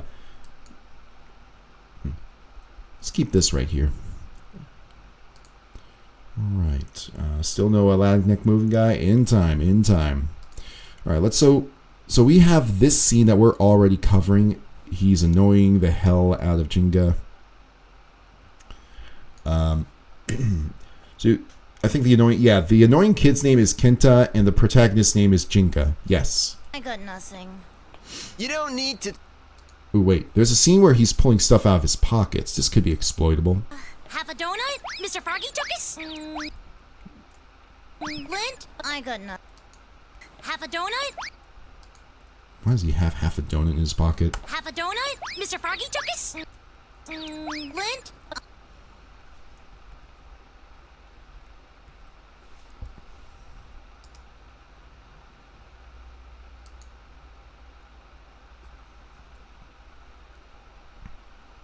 Him pulling stuff out of his pockets. Yeah, the mirror edit is pretty good. Alright, not what I meant, but it does look funny. Yeah. Alright, let's see here. Let's go to the start of this scene where he is...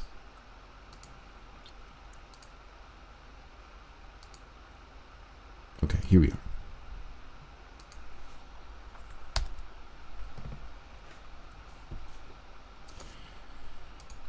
Let me just take another sip.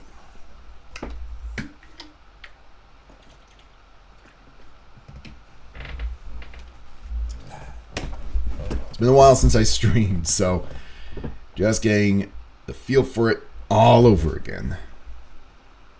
When he pulls out the donut, you can edit an Oni girl onto his head. Oni girl.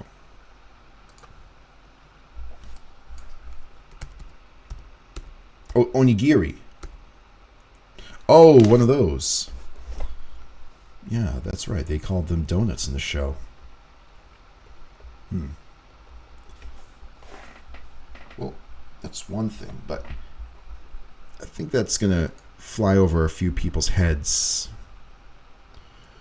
Let's see. We got half a donut. Let's see if we can splice something out of here. Why? And how is that big enough to fit in his pocket? Then you got lint.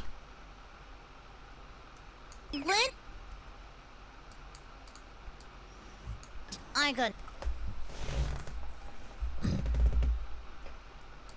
half a donut? Mr. Froggy took us? Lint? I got... He took us? What is he saying here? Froggy took us? Let me reference the... I need to reference the episode here. Mr. Froggy took us? It's gotta be a Japanese word that the automatic captions probably couldn't catch. Alright.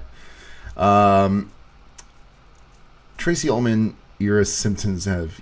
Yeah, they do. I think I've seen more modern Simpsons episodes be used for YouTube posts, but there are some pretty good opportunities in some of the Tracy Ullman era ones. Maybe Kenta pulls out the head of the big bully from his pocket. Or he pulls out his own head. So if he pulls out a head, it's got like maybe his, and this is a perfect face for him to look at it with. Mr. Froggy took it? Mr. Froggy took... So this is about, let's see, going through each and every one of these frames.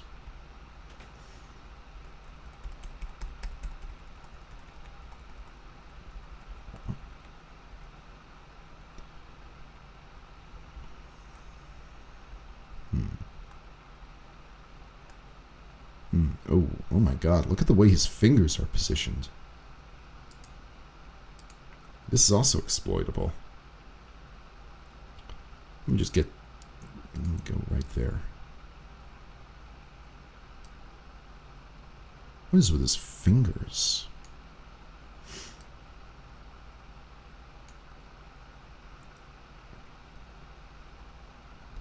Ugh. How is he holding that? Oh, I see. So this is supposed to be his pinky, but they made it look like his thumb. Let's see. Favorite Ace Attorney riddle? I'm not sure. What Ace Attorney riddle? Are you like Ace Attorney puzzle?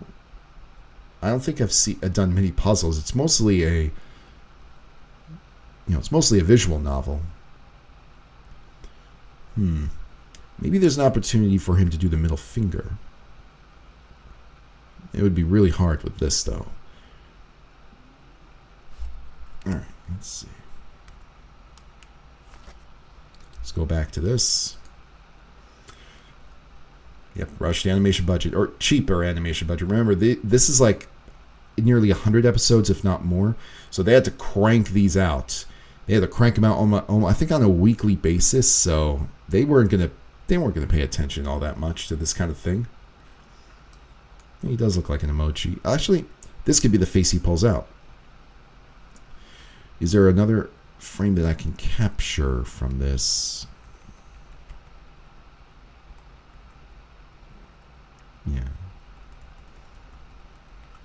Alright, this works. Let me just put it into best mode so that I can hit full. And then I'm going to save this as just face. Preview. Auto. And then I'll switch this right back to draft mode.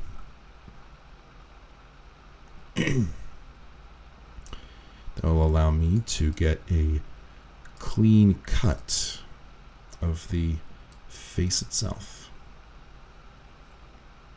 Might even be a face hunters joke in this somewhere. Quick question, did you ever watch Smosh back in the day? Ian and Anthony bought their channel. Yeah, I heard about that. I wasn't a big viewer of Smosh. I know they were popular for their food battles. I think those are the only videos I've ever seen, but even then, I only saw a couple. But in my mind, I mean, Smosh was what I wanted YouTube to kind of focus on way back in the day. Like, that sketch comedy. I mean, a lot of people thought that they were overrated back then. And now that YouTube is, chiefly focused on gaming material, gaming content, instead of just, everything, it's a little bit, it's leaving a lot to be desired. I'm curious what they're going to do. I mean, if there's one thing for sure, they've probably got a better chance of making consistently good stuff more than any other channel, because they've built up a solid reputation and they are a name in the YouTube community for sure.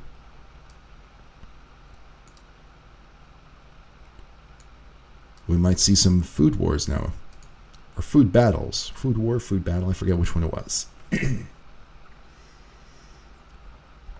see. Quick question. Oh, they've done that to a lot of my friends. They're just bullies. The villains have Mario 64 bully heads. Actually, you might be onto something there, Journal. There's the faces of evil that appear on the map for that CDI game. So, I mean, challenge figuring out the contradiction. Oh, yeah. I see what you mean. Figuring out the contradiction in Ace Attorney. So, I think that my favorites, like, my favorite case that was the one where he had to solve Mia Fey's murder. I mean, I thought those puzzles were great. I think that keeping it pretty basic with the contradictions is where Ace Attorney is at its best. Hey Cap, I want to say that YouTube streams are the first I've ever had a chance to be a part of. Thank you so much for being so open to suggestions. Most of them are just spitballing. Anytime, Mr. Springfield, anytime. I mean, the thing is that a lot of these things that I am doing, they're also spitballing. Like, whatever comes off the top of my head, I mean, I want to see if they work, and if they work, that's great. A lot of things can be pretty brilliant if you give them a chance. So I'm glad that you're a part of it. Smosh are old enough to have done Mortal Kombat theme mashup. I missed the real broadcast yourself aspect of the site. Yeah, it's changed a lot over the years, but it still has the same energy. It definitely does, but I feel like YouTube nowadays is so focused on live streaming and gaming content that almost everything else has kind of been thrown to the wayside. I mean, back then, as long as you were consistently uploading, you had the chance to be favored by the YouTube algorithm. Nowadays, it's if you're uploading almost every day, sometimes multiple times a day, and if you have different countries that you are really popular in, that makes the algorithm favor you. It's almost like it's too favored toward the bigger budget rather than the small time creator. YouTube has always been better in my mind when the small time creator has that first and foremost focus. I mean, even back then, people were complaining about YouTube, but at least it held to that principle.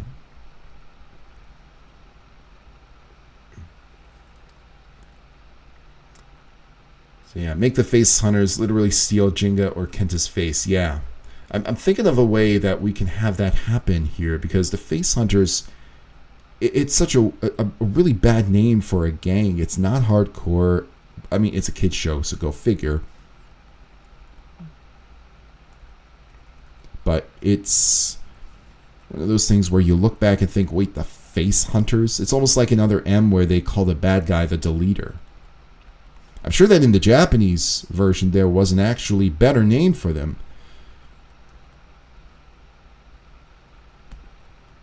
What does face hunters have to do with Beyblade anyways? Or faces, rather. Okay, here we go. Never been part of YouTube creation streams before the Beyblade ones. It's a lot of fun. I appreciate the willingness to take suggestions and utilize. Yeah, of course. That's part of the reason why I love doing this, because I feel like input from you is so good to see. I mean, I remember when I would get so many of these messages from people that say, hey, you should make a YouTube poop of this or that, or you should do this joke in your next YouTube poop. And it got really, really, it got really, really hard to manage, because at the time I wasn't working on it. I was only doing one project at a time, and I wasn't always able to visualize what it was that people wanted. So this makes it a lot easier as well. But also, I like hearing what you have. Like, sometimes there are some really, really banger ideas that come from these streams. You guys have really good imaginations when it comes to that. I mean, YouTube Hoop is one of those things where imagination is so key to making something. Like, imagination, more than, video editing expertise. It's one of those things where, if you can imagine it, you can create it, chances are. And if you can't create it in software, you can create it another way. Like, very early on, like, Microsoft Paint was being used for, it was used for making explosions, making these really weird animations, art styles, because that's just what people had. That's what they had to rely on.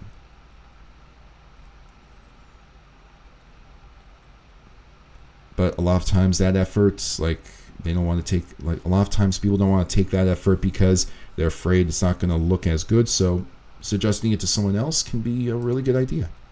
And I think there's something to when you suggest something and it appears in a finished product. I've seen that before where I've suggested a joke or something and it appeared in another person's video. And I was always elated when that happened, because being listened to like that, especially when someone who you follow, you're really close with, like, you're a big fan of what they do, and it was good enough to make the cut. It's a really, really stellar feeling. And sometimes jokes, they don't have to be good enough. In my mind, I mean, if I can find a way to make something work, like alter it just a little bit to make it work even better with the source material, like I've done that several times. Like, sometimes I've taken your ideas and I've done almost like my own thing with them, but most of the time keeping the spirit of the idea intact. There we go. Like with the let's see, I think in the very first stream where I was doing Velma, in that stream, oops, a little too far, just working with Excuse Me, Velma face was so good, and it was really funny to see a lot of the ideas become reality. Oh man, I like Smosh's new sketch. It was nice and classic. I have to catch up on those sketches. I have not been subscribed to Smosh for years. I thought that they kind of went the gaming route. Don't they have their own gaming channel and everything? I don't even know if the original people were involved in that. It was just, now Smosh is this brand name. Show interface. Last one pulling it out of his pocket. Have a nice map, yeah. Wait, they're called the Face Hunters. Yeah. Exactly. The bad guys in this show are called the Face Hunters. I'm still trying to think of the best way to implement the Faces of Evil into all of this. I mean, it's begging for a Faces of Evil application. Oh, Jenga here. Oh, she made lots of spaghetti.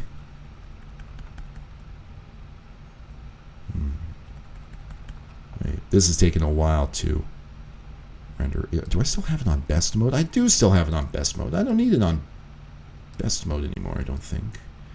And the animation frames probably are going to be okay. I'll give them some bleep. Let's see. There's that part of the episode where I take it, Journal, that you're actually watching some parts of the episode, because I recognize some of the lines. Let's see. Just need to adjust it. This is one of those fickle things where, because the software takes a long time to catch up with the slight movements that I'm trying to make, this is going to take a little longer. than I thought. So let's just leave it the way it is for now. I'll do this off stream. Alright, so let's migrate away from this. Alright, what things that can be pulled out of Kenta's pocket, we can return to that a little bit. And let's now resume that part of the episode where they're just talking.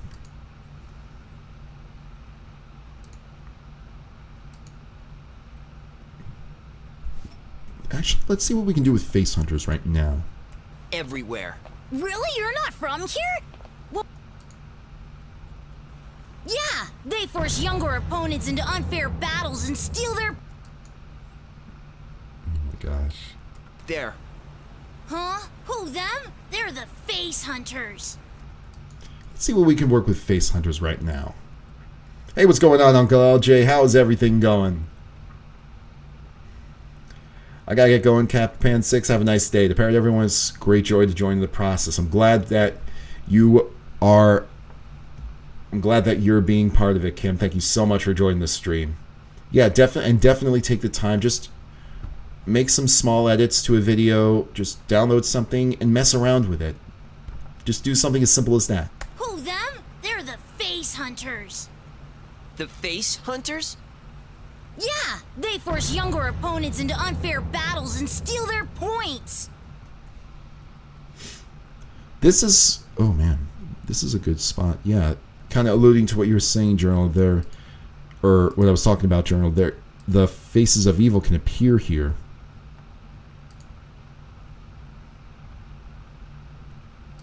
So, let's see.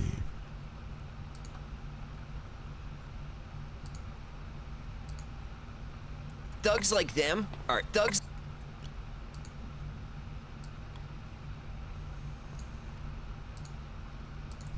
Let's put that right here.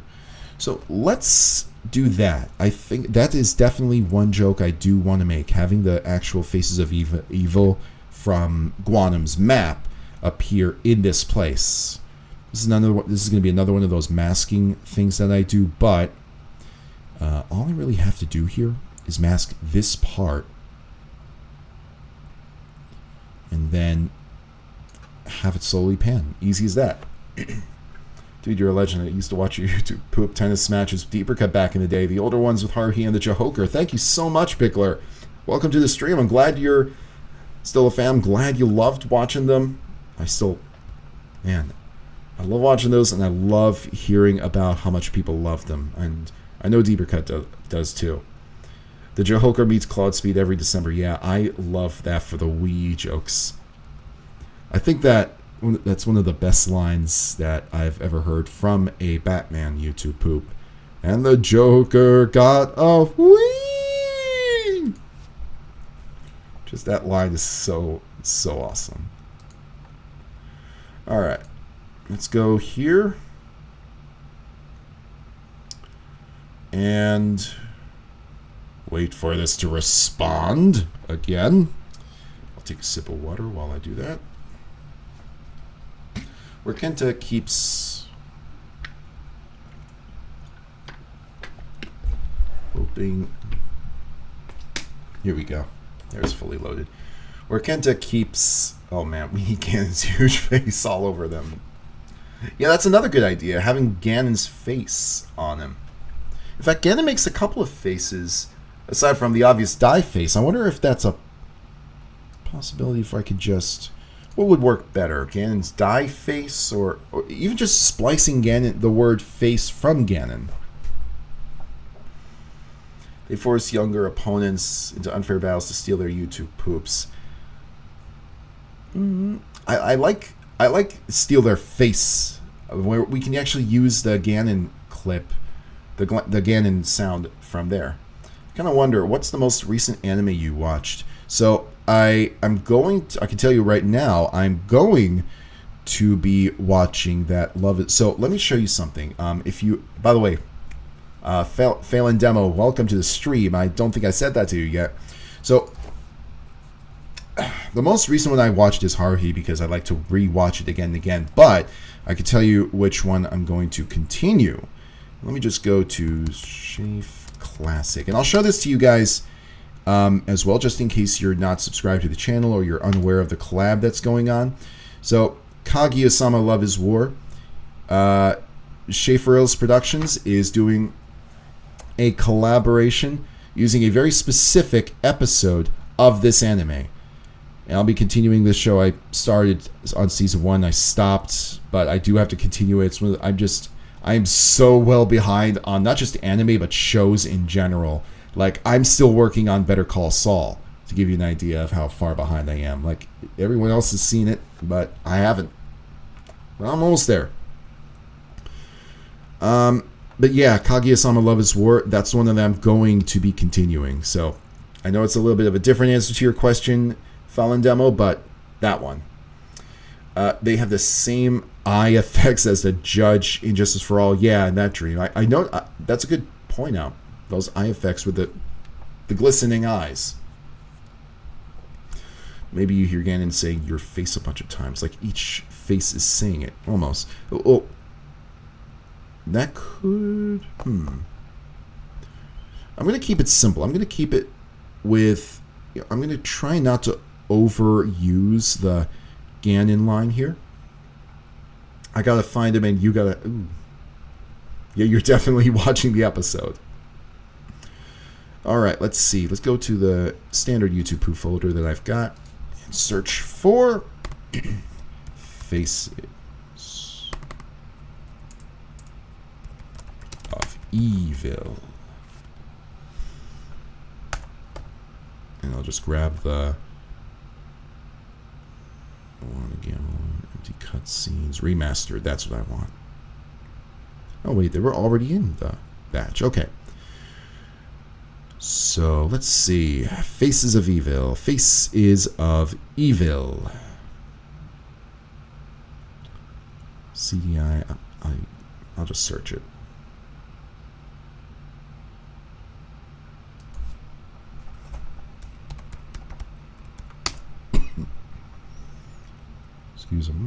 Here we go.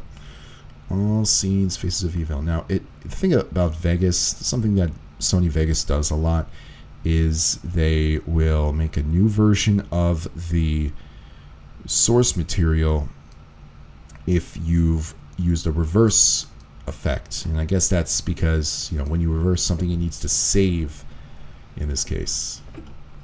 Alright, so not forgetting my position. Oh, wait, no, I want the end of it. Or no, I don't need the end right now. So here we go. Here's the map.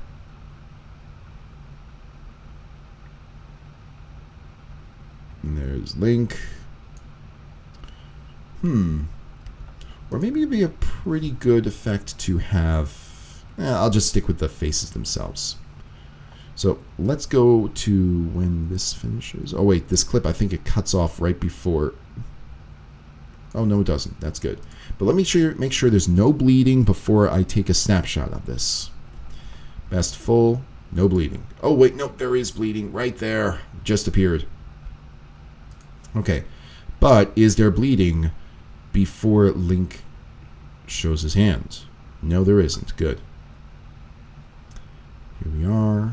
Save snapshot to file. Faces. Then I'm going to just switch this to preview mode again.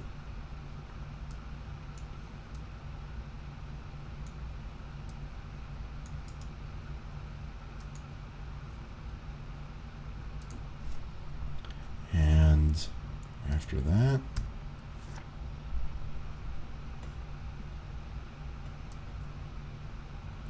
just skip all the way to the end because that's where Ganon says face.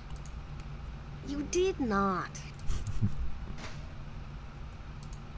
Face the greatest and I will make your... I'll grab the your face part too. Your face the... Who's the voice actor for Ganon, I wonder? And I wonder if everything else that they voiced sounded similar.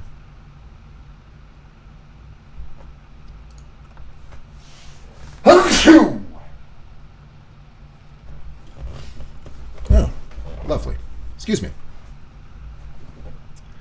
I love how there's a file called Gabe. Yep. I can't believe you left without saying anything. Believe it.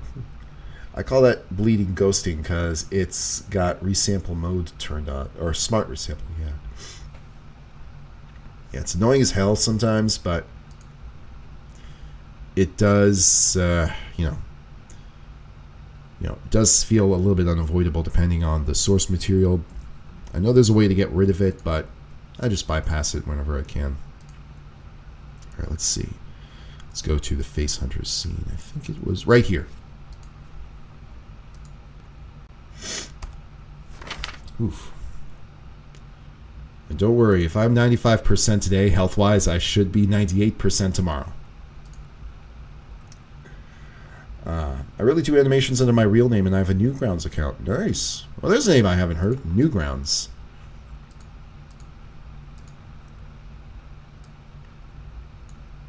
When the Face Hunters do echoing laughs at 1513, maybe play multiple of the Bowser laugh from Hotel Mario. 1530? Oh, wait. I know what you're talking about. I'm gonna have to hear that in. I'm gonna have to hear that IRL in order to make sure that that would be to see how that would work. Your face. Here we go. They force younger opponents into unfair battles and steal their...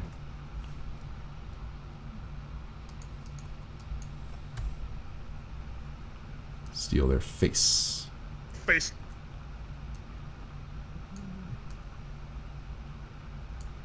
Face. Steal their... Face. One thing I will say, Journal, is that the bummer line, the line bummer from early on in the episode, I'm making that a recurring joke. If there are some ways that that can be implemented in a lot of these clips, that would be really cool. When the face, yeah. Let's see. Who, them? They're the Face Hunters. The Face Hunters? Let's see. I think I know something that can be done here.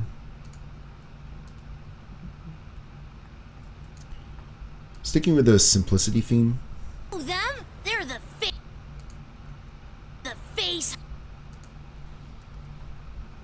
Face Hunters. Them? They're the Face Hunters.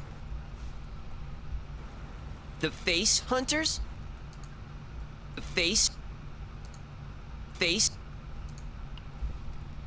Face...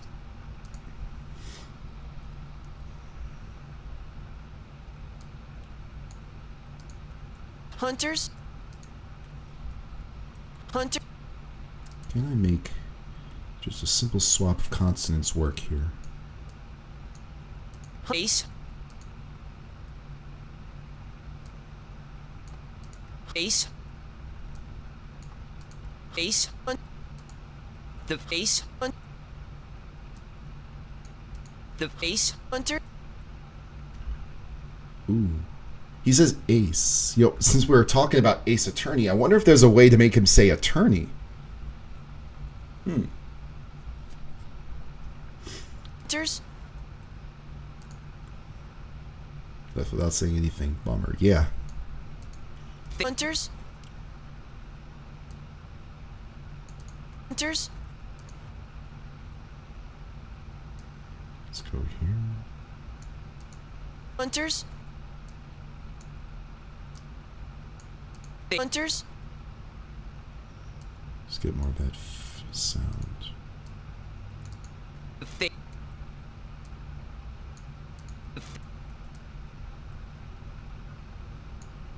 Hunters. The Face Hunters. The Face Hunter. Face Hunter. We can Face Hunters. bleed this a little bit. Face Hunters. The Face Hunters.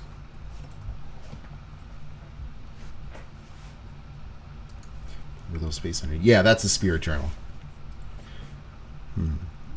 Definitely don't want to overdo the bummer though.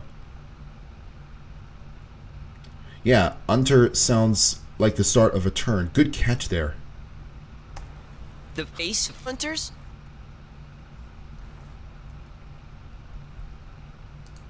Yeah, Let's see. Let's go right back. Who do I want? they're the face hunters. Hunter. Yeah, this is really clearly a tur. Hunter. Like, there isn't even an N sound in this one. I think Kinta's hunter makes a more pronounced N sound. Hunters? Yeah, there's an N sound that's a lot more pronounced, so having Kinta say it is cleaner. Hunters. Hunter.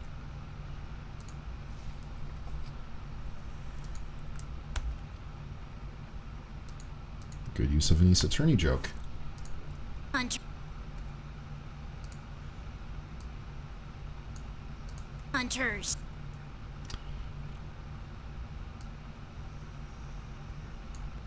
Hunter. There's still actually there is a slight N sound, but maybe I can fix that. Hunter. Affecting the volume. Let's see what that does. Hunter.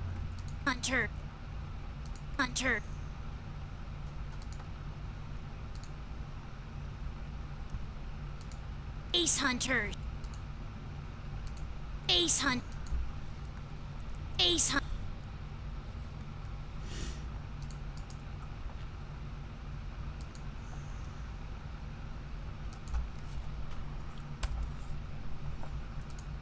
Ace Hunt.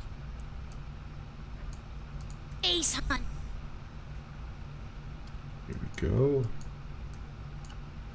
Ace Hunt. Hunter. Ace Hunt. Let's get the A. Let's get the word the in there. They're the fake. The fake. Get as little of that F sound in there as possible. The Ace Attorneys, yeah, exactly, Kino. Might end up vanishing suddenly. Got a thunderstorm. Oh, goodness graphics. Yes, stay safe. I hope it's not a severe thunderstorm. And definitely not a tornado.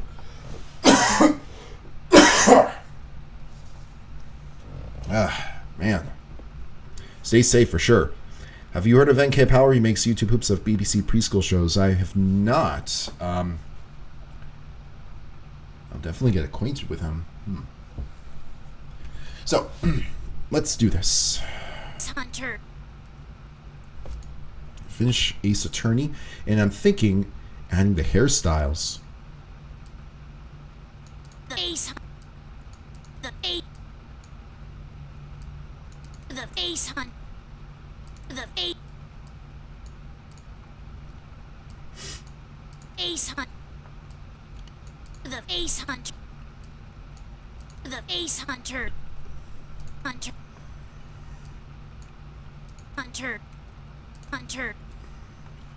Okay, now we need an N-E-Y sound that Kinta makes. A very, so he says attorneys. In the word attorney, the emphasis is on the tur. So it's got to be a more subdued N-Y sound. One with not a lot of force behind it.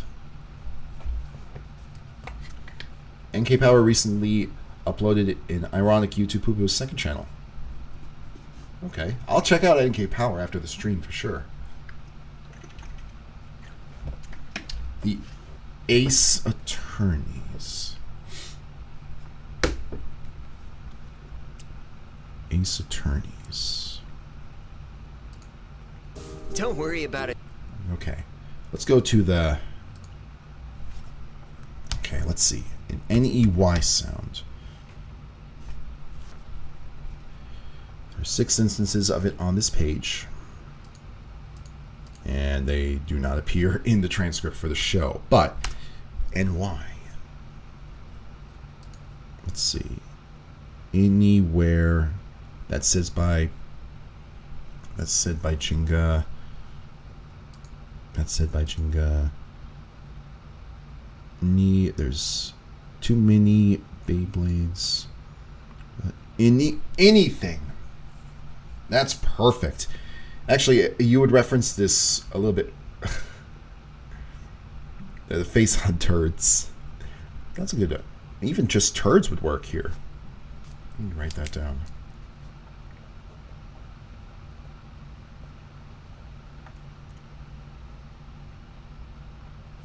There we go. Left without saying anything. Let's go to 1520.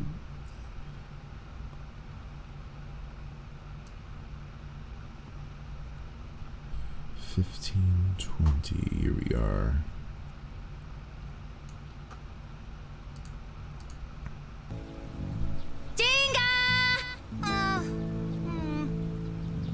Looks like he left to go to the new town after all. But I thought we could be friends.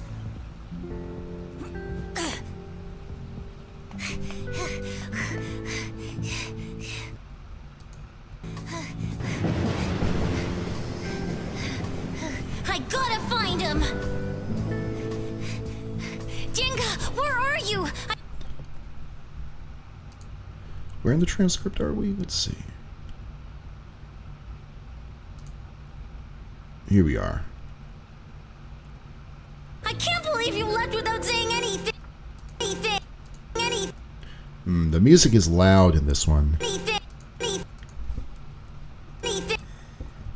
Let's see how it sounds. I mean, let's give it a shot.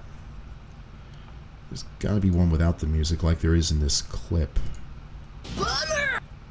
Oh, that's the bummer. Alright, let's go right over here. Back to Ace Attorney.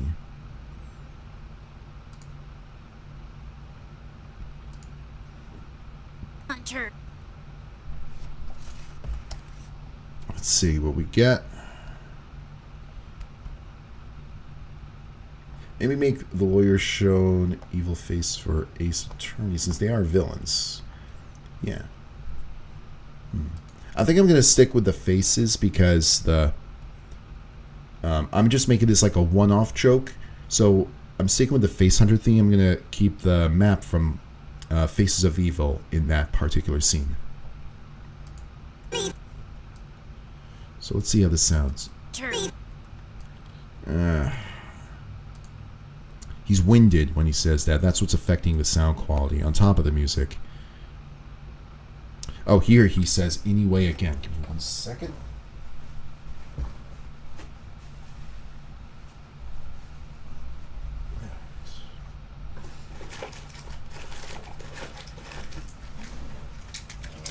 Just taking some bites of a kind bar. All right.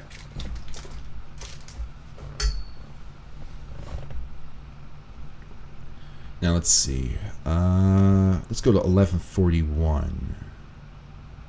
1141. That is when they're discussing who, just before they're discussing who the face hunters actually are.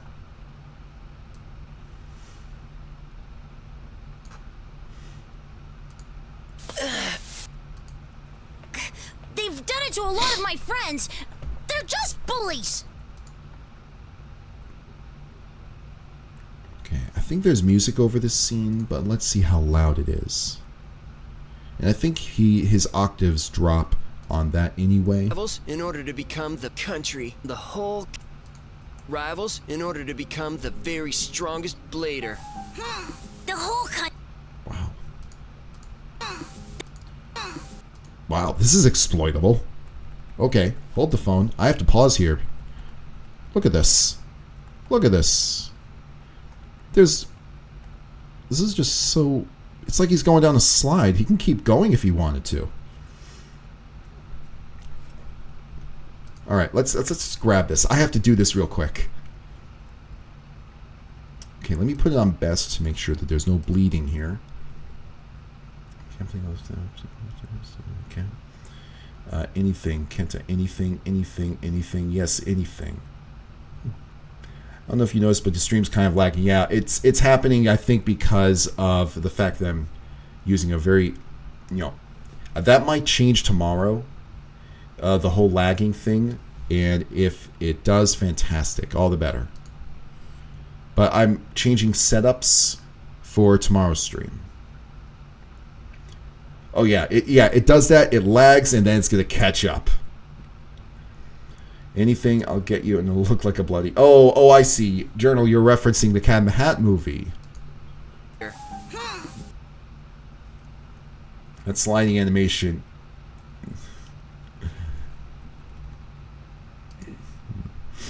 Well, it begs for the Neom voice sample. That's one way of doing it. Yeah, don't worry, Farts Mode. I know the stream is lagging here and there. So let's just get as much of this as I can. Now, I'm going to cut and paste.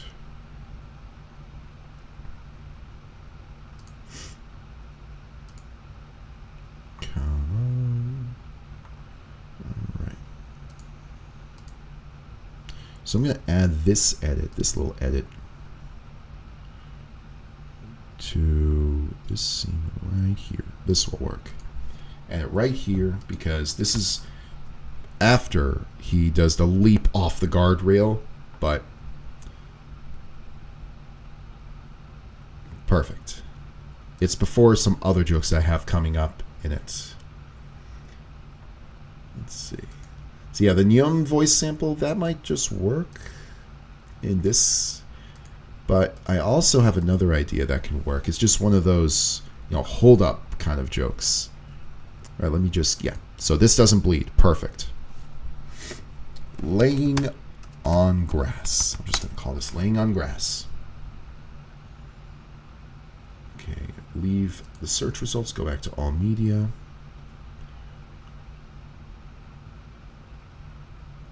FGHIJKL laying on grass.jpg. Excellent. Yeah.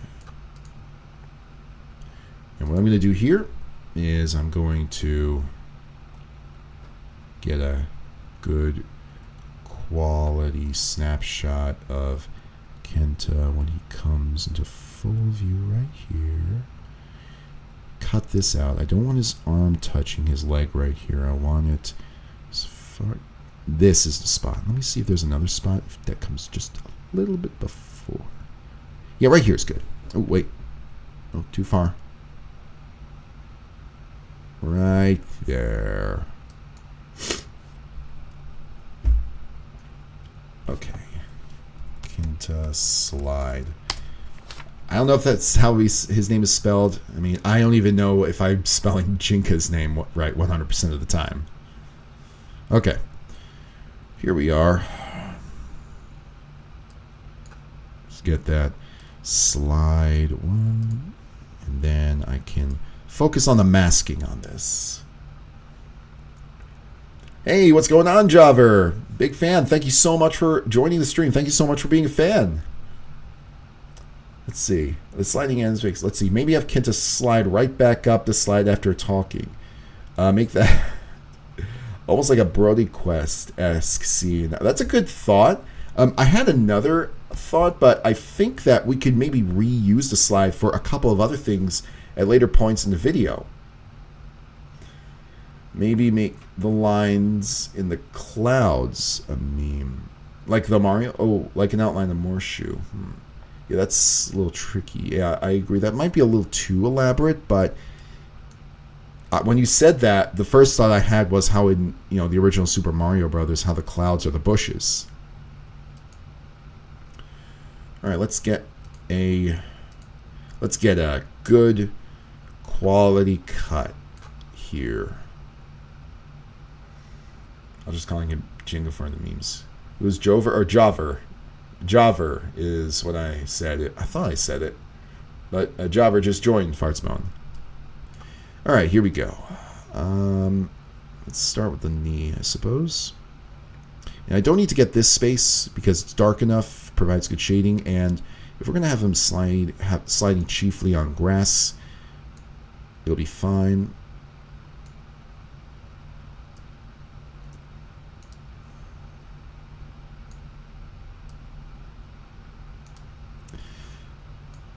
Alright, here we go.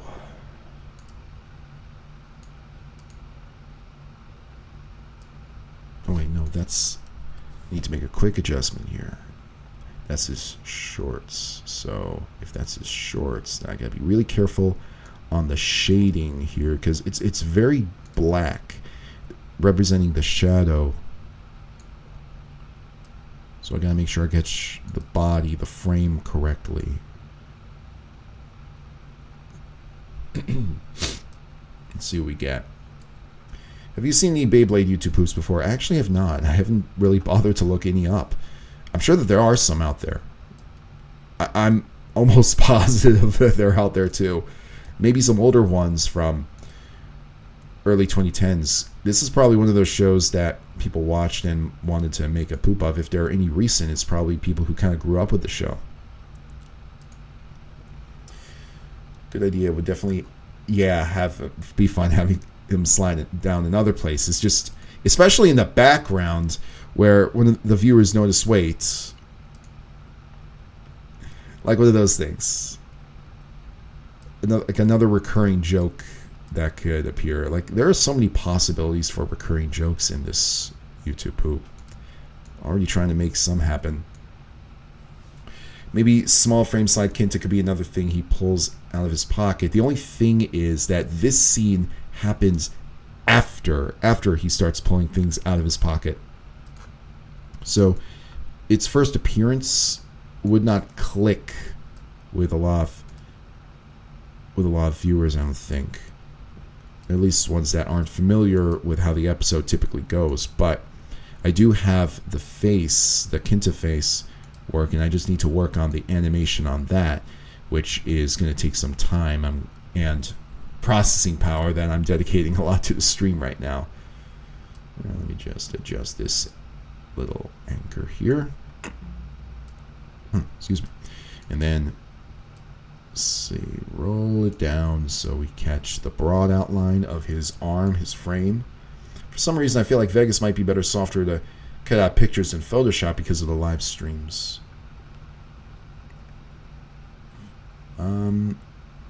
Well, I mean, Photoshop probably is, time consuming as well, and I don't know how much processing power Photoshop takes, but the tools are pretty similar. I mean, I'm using the pen tool here, or the equivalent of like the pen tool. Is it? Yeah, it's the anchor creation tool, but really it's a pen tool. And using this pen tool allows me to just make the outline pretty simply. Yeah, he's doing the cha-cha, kind of. It's a still frame cha-cha, but all the more. Alright, so now we've got this. And we layer it over here. So what I'm going to do is I'm just going to move this over. And I'm going to see if I can... So this frame, he is sliding down here. The speed it takes for him to get from A to B is right about here. So if I want to get him to the bottom of the hill, I need about 2 frames more. So let's just cut it right here. So I'm going to have him off the screen in the right around this zone right here. And once I take my fingers off, I think it was only moving one direction. That's okay. So just need to get his body, his figure to this point. Hey, what's going on, Azza? I came to take the Sega Genesis from you and to take the key to its secret. Your tits. I love that joke.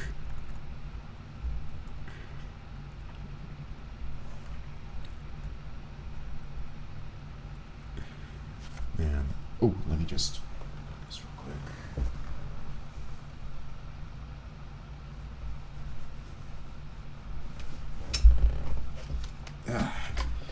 Streaming for a time that I typically have a lunch at means I gotta munch on a kind bar off camera. Alright. But it's good to have you on the stream. We're working on some Beyblade stuff here. Okay, now let's get the... Let's get this to the bottom right. We want it to end up right down here. Whoops. Wrong thing. And let's see. So the slide has to be natural. It's got to be in that right direction. We're so close. We're so close. Okay. Whew. It's like a game of operations sometimes. And so right now it looks like this. Will the draft show it? No, it won't. So I'm going to have to go frame by frame here. Alright, so he is sliding in a direction that I need him to slide properly in. Yeah, it's one of my favorite too. I think it might be in my top 3 favorite YouTube poops ever made. That I've made, I should say. Yeah, the slide is good. The direction is good. So he slides all the way down like that. And then that'll give me the opportunity to shorten this a smidge. And then he reappears and lands almost. And all the while, he is saying dialogue. So this is going to be like one of those what the fuck edits that we can mix in with a good sentence splice.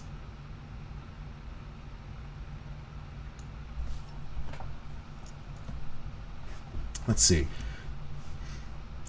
I also loved when Eggman, you have nowhere to go, and it zooms in on Ellie's. Yeah.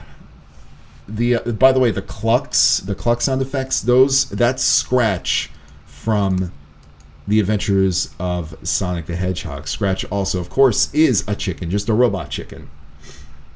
I wonder how long this YouTube poop will be when it's complete. I want it to, like, I really want a lot of effort done in every scene, every frame, as many frames as I can. I don't know how long it's going to be. I don't have a target for it. So I'm just focusing on its creation, because when I was working on Game On, I had no idea how long, Game On Part 2, I had no idea how long it would be either. And when it was finished, I was very pleased with how long it was, because it felt like, you know, it honored the original Part 1. I don't have any, you know, I'm not going to go into this source with any expectations, so that's fair. It's fair if we get that to Game On style lengths. I think that'd be pretty cool, but if it's shorter, it's shorter, no problem. I would binge watch more old YouTube poops, but to be honest, I favorite YouTube poops. I have my favorite interests in it more than other YouTube poops. In a sense, I do too, because when you watch a lot of YouTube poops of source materials that you know, like there's that connection you have, like you know what the original source material looked like, you know what has been edited a little bit more closely, because sometimes in YouTube poops you have edits that are so clean that and if you are not familiar with the source material, you would think that that was the original voice track. Yep. And the salami prototype. Yep. And then Eggman ate them. Man, I think my favorite joke from that poop, though, is Shadow kicking Silver all those times. And at the end, when Sonic and Elise escape the ship, they're laughing and he pulls the gun out. Which I've seen a couple of channels do live reactions to YouTube poops. I've seen him do reactions to that scene, and that always gets a laugh. I love it so much.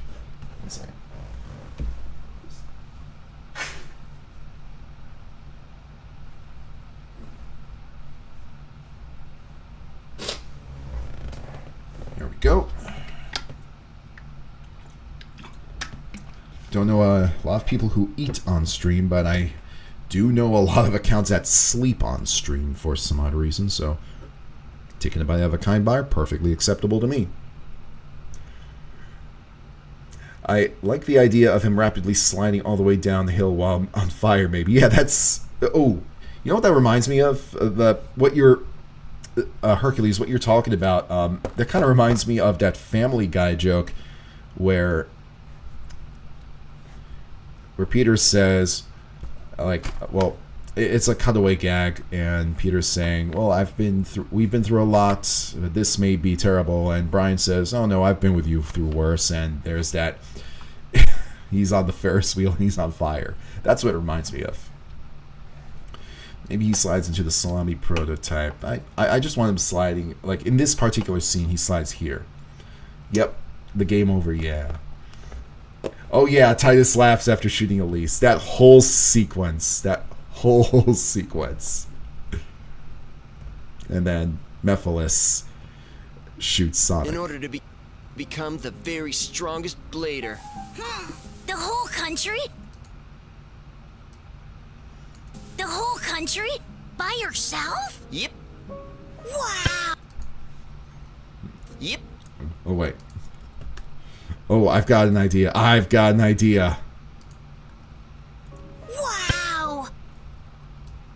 Am I hearing like a little... Wow! Oh god, there's a... Ooh. This was not part of the original source material. At least I don't think it was intended to be. Right. Does this fix it? Wow! Okay. So here's what I'm going to do here.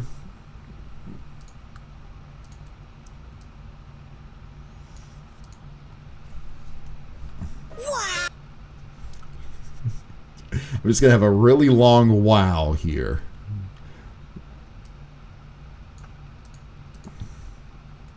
Wow! So I'm going to take this. This is going to be the end.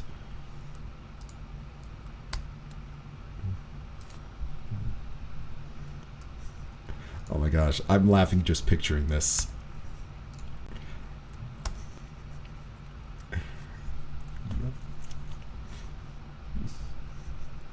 I love reading all of these references in chat. I love it. Thank you so much for posting them. I don't know if it's specifically YouTube related, but you know that this is delicious and yes, yes, yeah. But wait, they were referenced in Street Fighter's 5-story mode? Holy smokes. I think what it is that people who are making these games, they kind of grew up on these memes.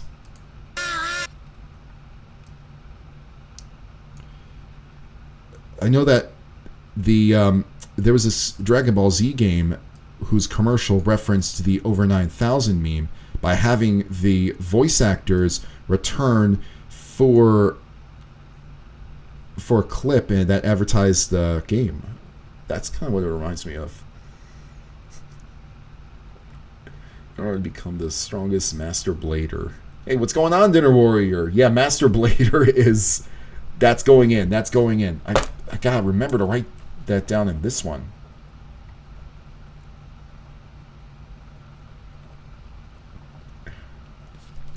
It's usually a Vegas thing due to memory or something. You should be able to get it back normally by restarting Vegas. Well, it appears in the...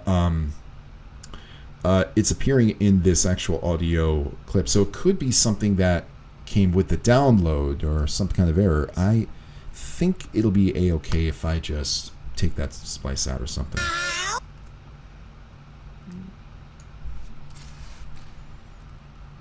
Okay. That's a reversal. Cut that. Let's see how it sounds so far. Oh, wait, it's come back. Yeah, it's definitely part of it. It's definitely part of it. And it happens right here. Oops. Let's get this. Cut it out. Yeah, it definitely came with a download. There we go. Now let's...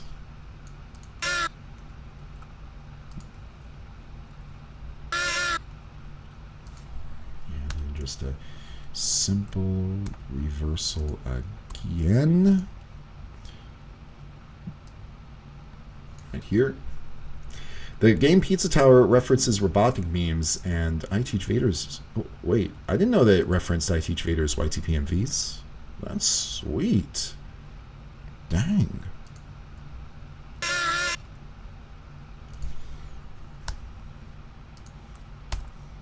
He's hit the big time. Well, he's been in the big time, but... Damn, if that's not a fantastic reference, I don't know what is.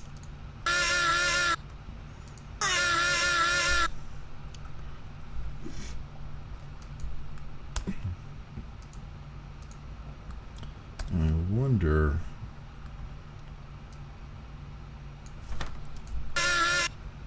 if I used a stretch, if I stretch it a little bit, how does it sound?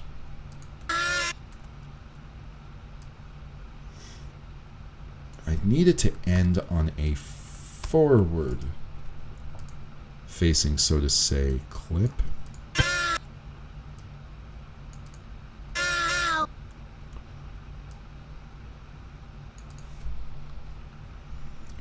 So let's see, let's just, actually I think it's pretty sufficient. Let's stretch him just a smidge.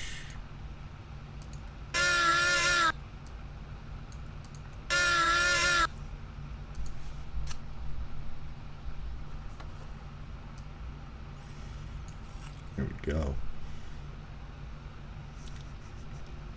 There's a Don't Touch It song to MC Hammer Can't Touch This. According to the data is bullshit. There's so many wonderful lines in that.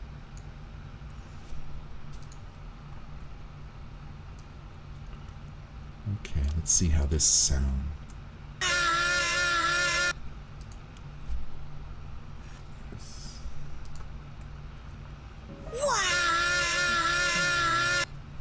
Ooh, there's a little bit of a jitter.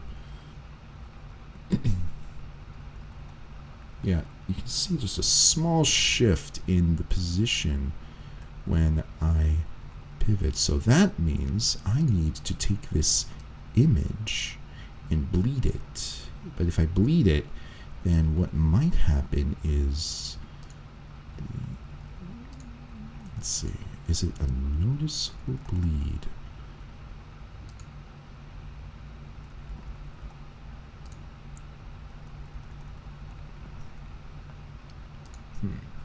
It just comes with, you know, it being a still image, I guess. But let me look at it into best. Let's see how it looks in best.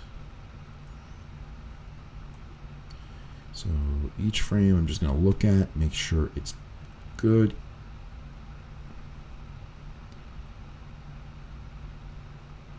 And wait for each one to load. I think I can get away with extending it just a smidge more. Let's see how it looks.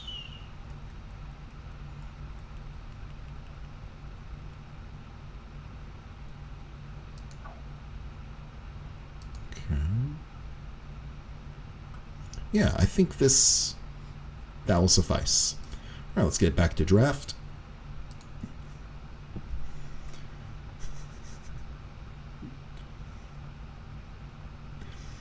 Sentence mixing sounds like if Tails was actually flustered in the game. Yeah, the scene with him in the control room was like one thing that I loved about that joke with the Princess Exploded. So the laugh that you hear comes from I think you might be familiar with Tim and Eric, but it comes from a character named Glenn Tennis, and I love that laugh so much. Okay.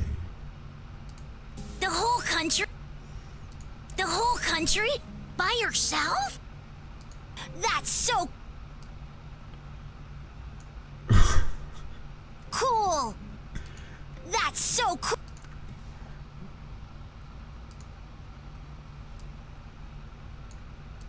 Oh, that's so... Let's see. That's so what?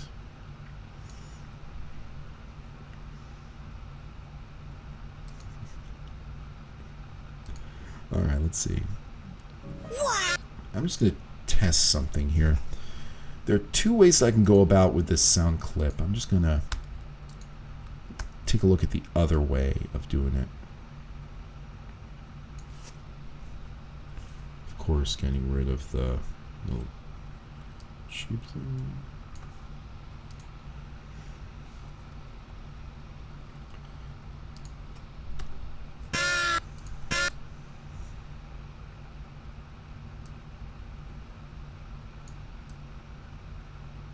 Right here.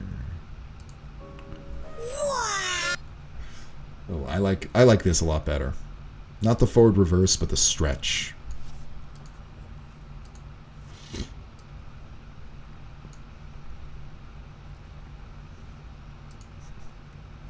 Wow!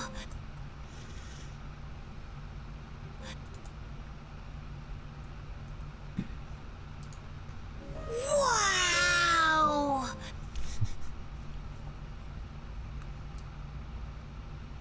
Okay, let's just stretch this one a little bit more too. Move this over. Wow! There we go. I want to have it start just a smidge earlier and then end later. The entire large food item. The whole country? The whole country? By yourself?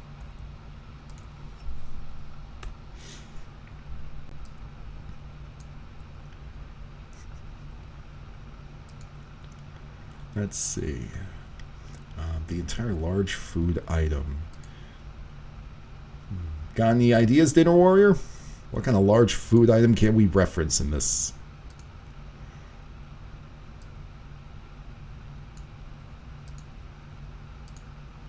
Wow! Okay, it's official. I'm just gonna get rid of these clips.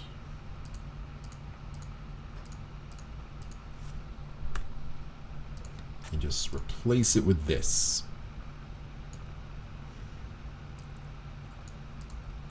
Oh.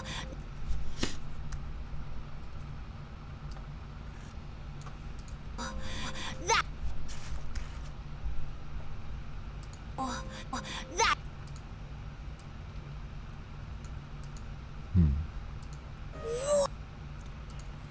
Here we go.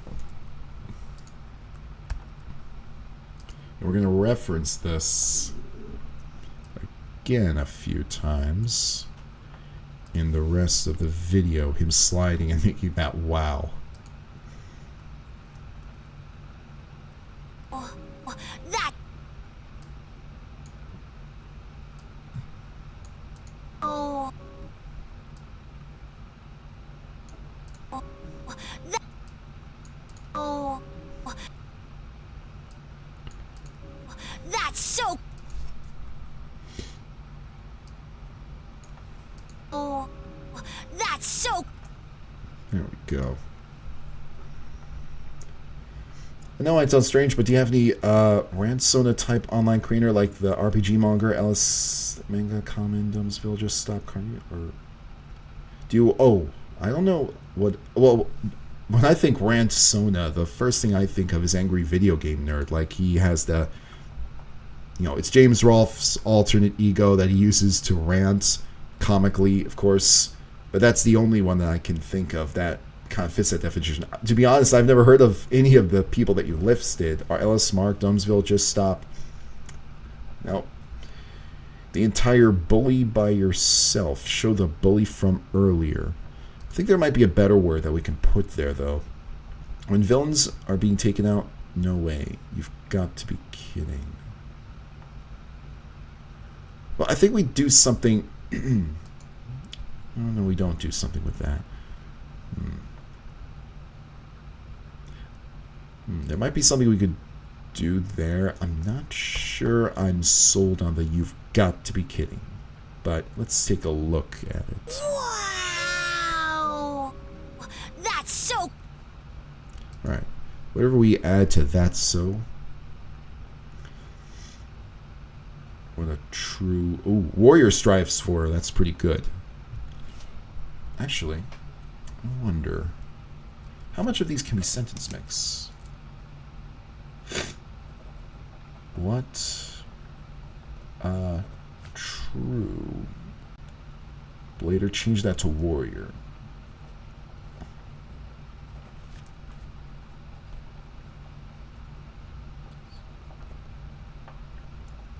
And while it's fresh on the mind, let me also look up the word master. See if the word master is in there to make master blader. And it's probably not, judging from this, but we can probably splice it.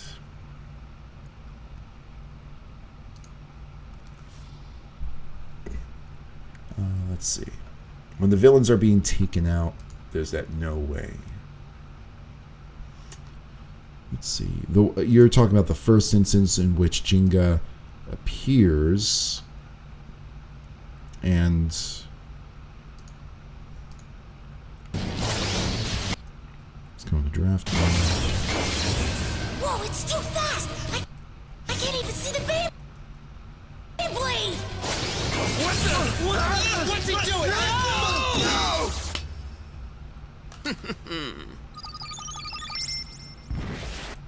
Okay, it's right here. We pulled this scene for a over 9,000 reference. Over 30,000? Unbelievable! I've never seen so many points! He's on a completely different level. There's no way we could win. Is this the no way that you're referring to? This is the one I remember, unless I'm missing one. Let's see. Yeah, there's no way we could win. You've got to be kidding. That's a really tricky thing to implement. I mean, you could just implement it nakedly. I want to see if there's something a little bit more that can be done. But no way is later on.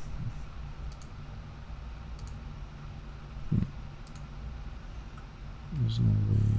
This is the only instance of no way in the episode, unless the transcript missed it during the last fight in the episode.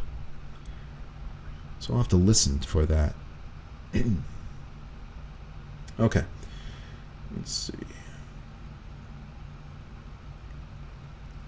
But we can do what a true warrior strives for.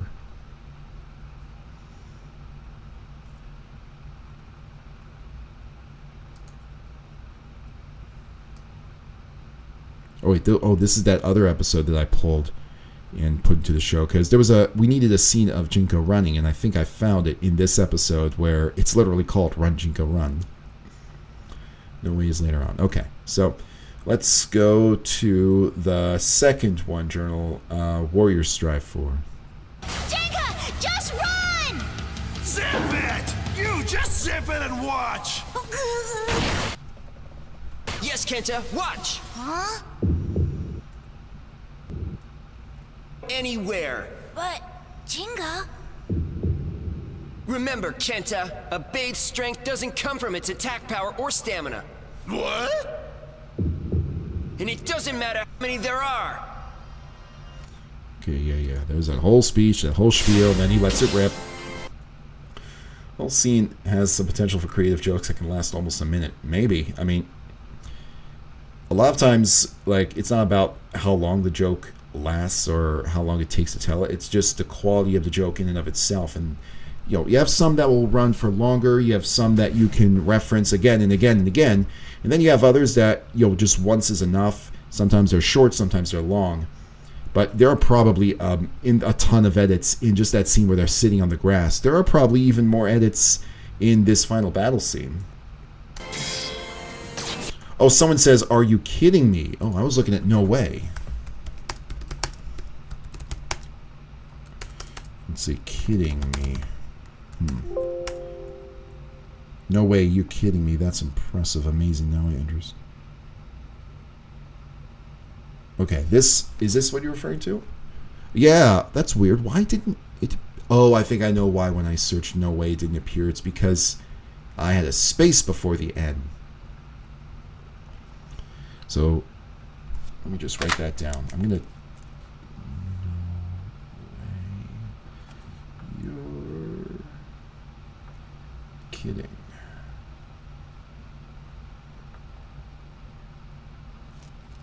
Yep.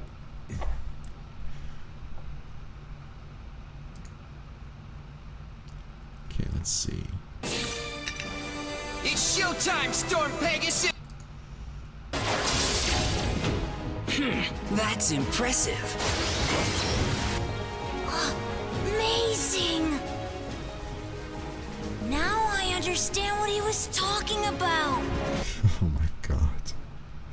That is the worst way that he could have said that line. Gives an anime speech about the quality of jokes and heart. They put, yeah. Yeah, I think. Yeah, now I can now imagine my anime persona, Brad Kidd, just talking about that.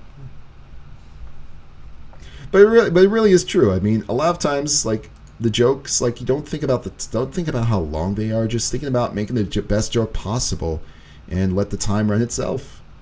Now I understand what he was talking about. I can manipulate this pretty easily. Go Pegasus!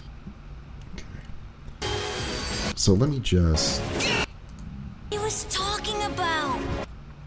So let me just put this audio clip down below so I know to pull it later.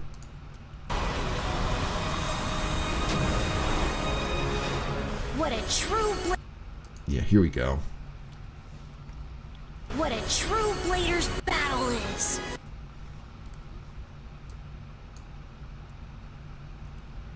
Let's see.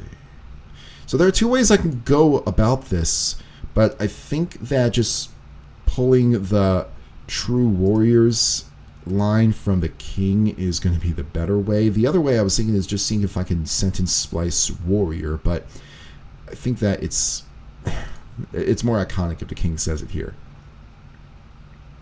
All right, let's go to the battle, which appears at the end. And then here we go. And that's the bad guy. So we're going to put it in between.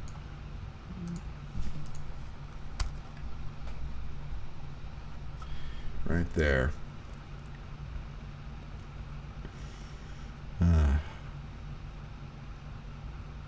There we go. Let's save it. Again, just continually saving to make sure all is well.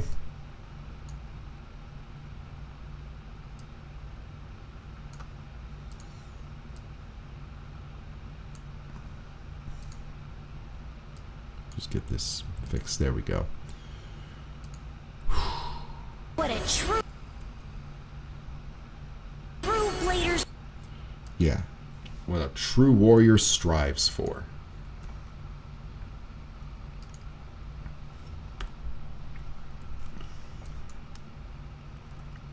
Oh wait, no, we already have Faces of Evil in the media box.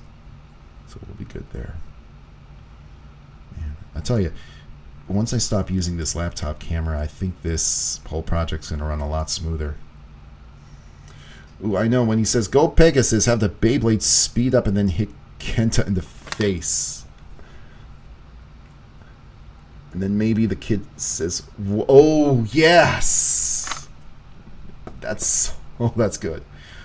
Maybe, like, after it hits him in the face, it just knocks him into space even. Beyblade knocks Kenta into space, and then I add, whoa,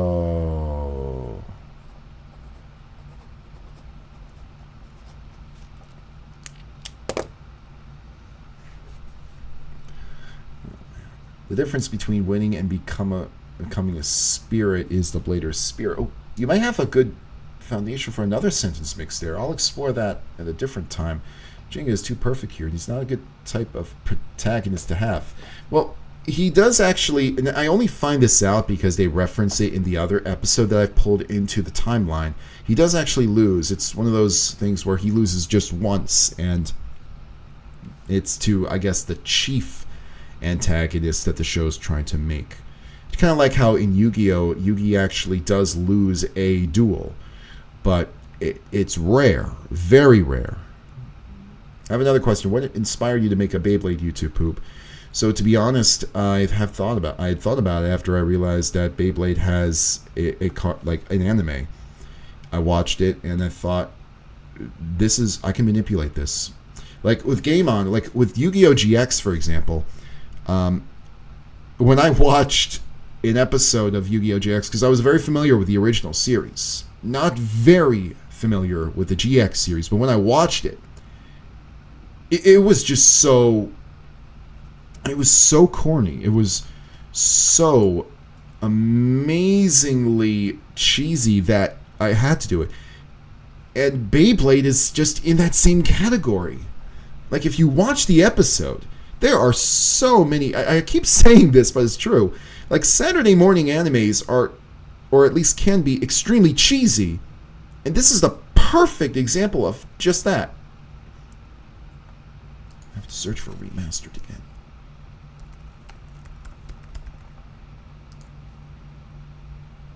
Here we go. So I chose it because I wanted to do it. That's the only, like, I looked at it and I, like, you know how sometimes when you have cartoon characters, they see dollar signs in their eyes? Well, that's kind of what it was with me. I saw an opportunity and I wanted to take it. Monday Green's gas when talking to Jenga, so fart. I think that's like smoke or dust that comes up. Too perfect personality-wise. Yeah, exactly.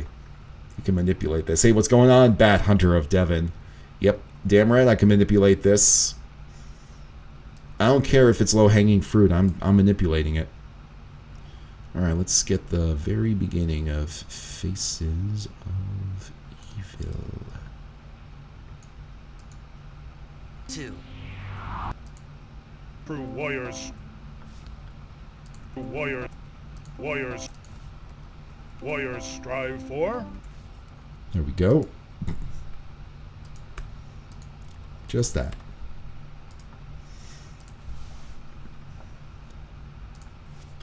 I'm just gonna splice it a little bit. Warriors. Get the S out of this and add it to strives. Strive. Strive.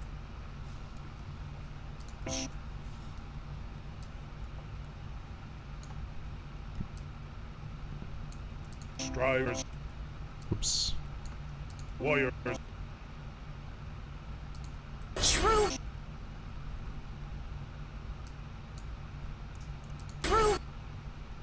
Warrior. Strive. Here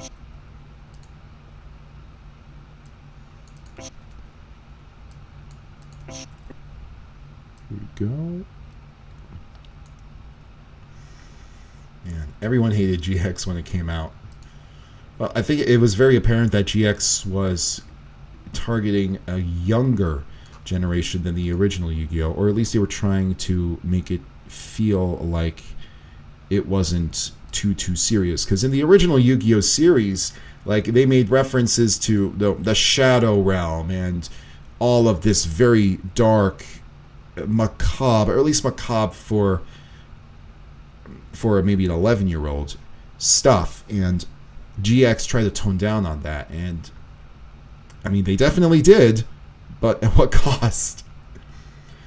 Well, you played Super Mario RPG Remake? Yeah, dang right I will, because I haven't played the original, and I've heard some really, really good things about it. I also want to, see what the whole big deal about Geno is. Every time there's a Smash Brothers cycle, they're adding new characters or they're announcing a new game, people keep begging for Geno to come in, and I gotta see what all the hype's about. Gas Mondegreen is at the end. I'll have to take a closer look at that. If you could timestamp that, that would be really helpful, Journal. 4. Strives for. Strives. Strives for. What a true Warrior strives for. Warrior strive.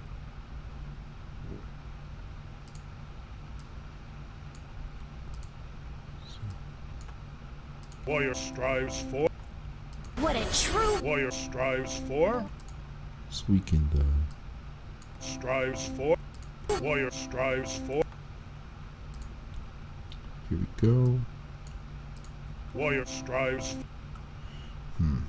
Warrior needs to be a little bit longer. See if I can get that without getting any of the S sound. Warrior strives for. Warrior.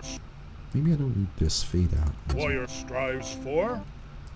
What a true Warrior strives for. There we go. I like that. Well, that gives me an idea. Oh. Well, don't just keep it to yourself, Journal. What is this idea? And while you get that idea out, I'm going to return to that clip that I just put right here, the volume on the... Right, this is another one of those things that can be easily manipulated. Might even be able to put it right before the Warrior Strives for line.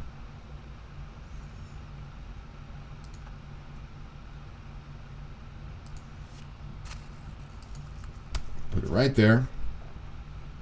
Now, let's do this thing. now I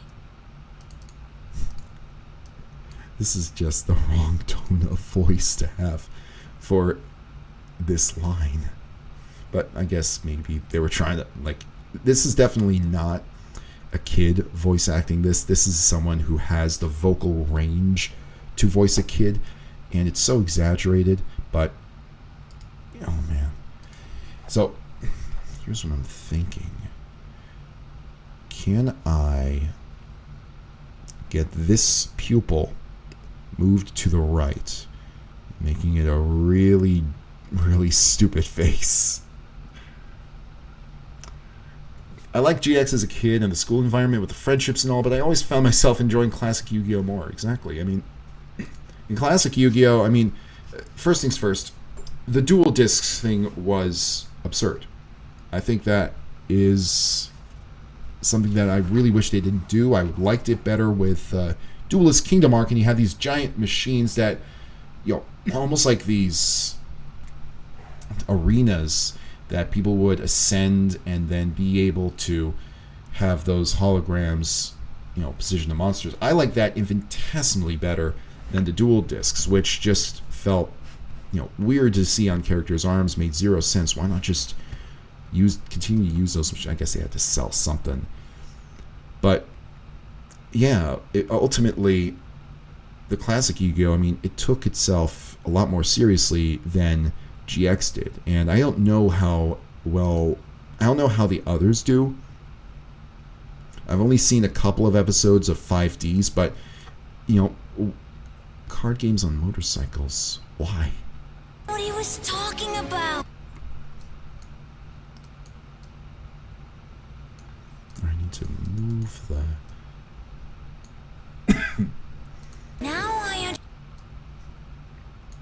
Now I understand what he was talking about.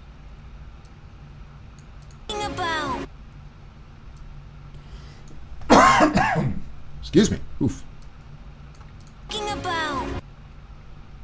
Now, if I can get this pupil, maybe I can delay the pupil. There are several... let's see. I'm going to have to do several layers to make this work. And I'm pretty sure I could do it. Maybe have him say bugger in the original bummer quote instead of bummer. Because Croc says that. That's how I got the idea. I said he had no... I like bummer instead of bugger. First things first. Getting a bugger sound, I mean...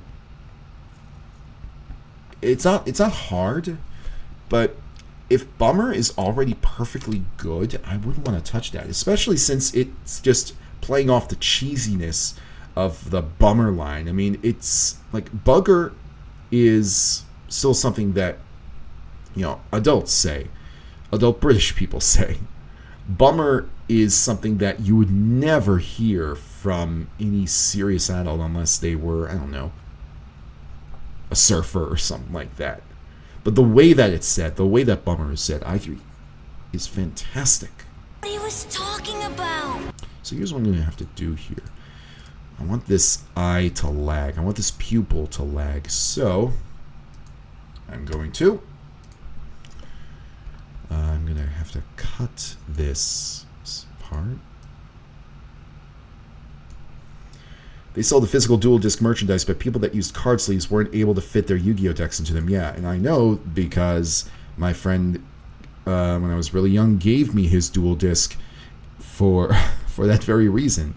He played, bought cards, and when I say bought cards, I mean he went online and had his dad purchase these $100 cards like Exodia and, you know, what else? Like, what were the big cards back then? Mirror Force and all that.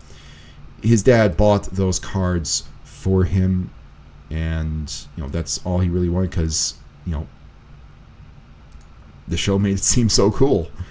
And he wanted the dual disc too, but it was crap, and I tried it myself. It bends the cards at the corners, and it just doesn't feel like something like in a commercial. I remember seeing a commercial for the dual disc, and in the commercial they're not actually using real Yu-Gi-Oh cards. They're just using like pieces of paper or something, and I think that was to emphasize, hey, we're not responsible for what you do with your cards on this dual disc. It's intended for, you know, it's intended for whatever you want. If you want to use your cards, may God have mercy on your soul or something like that.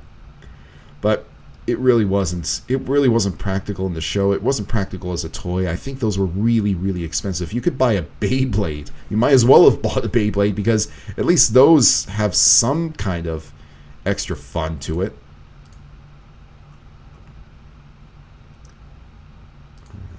Let's just move this right here.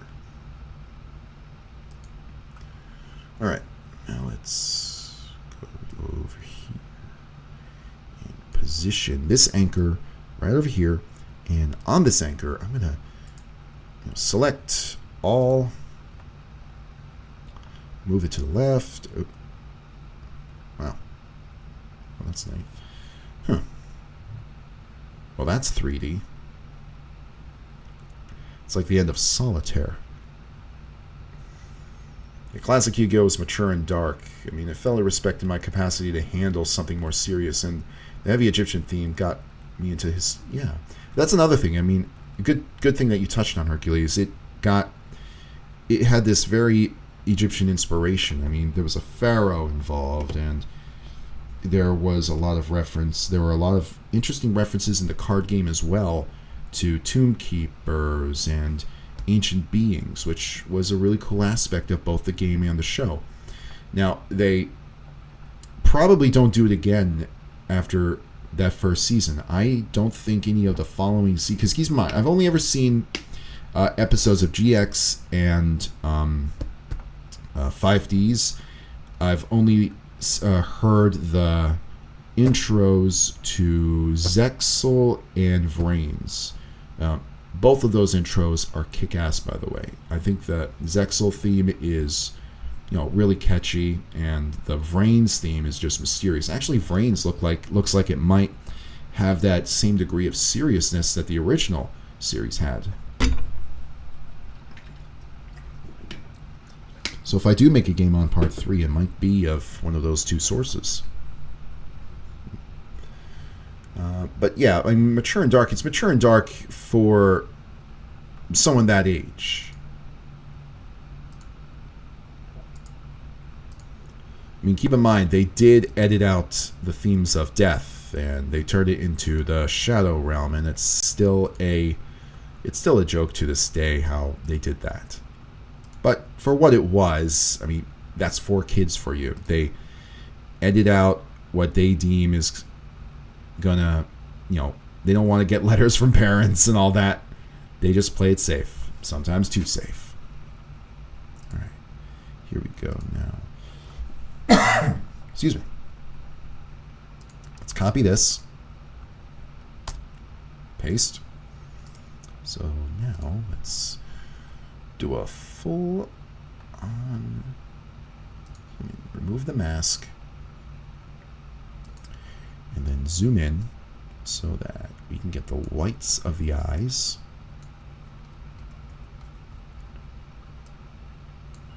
Right about here. Let's just... Now, I think this is the still frame, is it?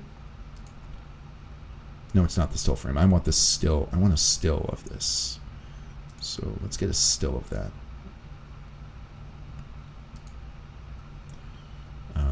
Image. Let's just entitle it white. All media. Yeah, maybe for another live do an Ace Attorney source. I know there's an anime. I know there's an Ace Attorney anime. And I know that there's a live action movie. I don't know how well those will translate. But it's worth a shot. At least trying to implement it in some way. I had 3 dual discs as a kid. Holy smokes. Used them all the time. Ripped to the corners. Yeah, exactly. It ruined the corners. Sometimes the sides. They were just begging you to ruin your cards with those so you could buy more. That was their grand strategy, I tell you. Coincidence? I think not.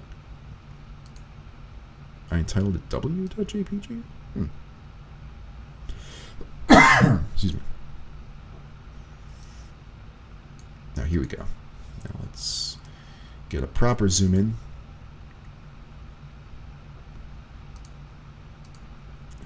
In one Danny Fandom episode, Tucker turns into a pharaoh, King Tuck. That looks too cool for a green-haired kid. The black pupil. Well, it's not going to be a black pupil. I mean, as freaky as that might be. What I'm doing is I'm just cutting out that pupil. And I'm going to fill it with white underneath so that I can then have the pupil lag. And you'll see how it will look soon enough. Let me just get this out of the way. Oh, no. I did the wrong thing. I moved the wrong one. Okay, so... Draft. That's weird. Okay, let's remove that. Is this what I want? That's what I want. Yes.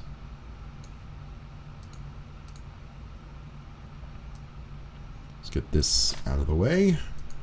So yeah, what I've done here is I've just removed the pupil.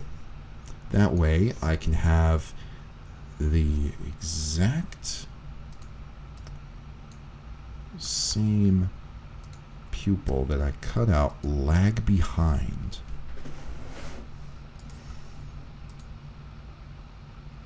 And this will... So first I need to change this from a negative mask to a positive mask so that the pupil reappears. Don't worry, all this effort has a reason.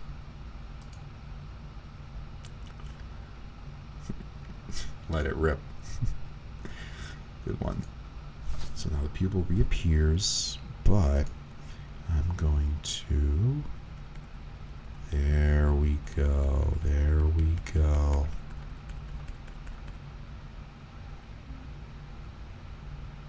Actually, maybe it's...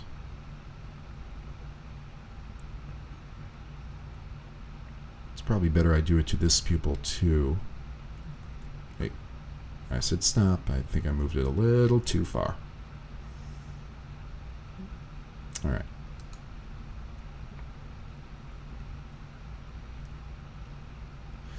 Then I'm going to do the exact same thing to the other pupil here.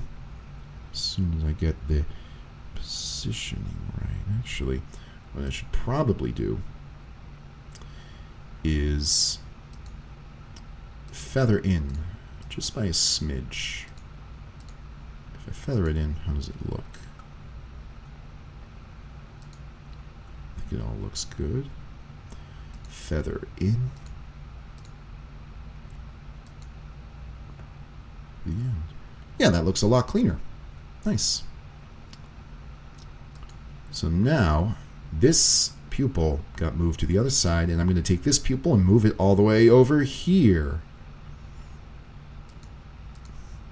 And the part, it's funny how I was just talking before about how there are some edits that look too clean. This is probably going to be one of those edits that looks a little too clean, like it actually was in the show.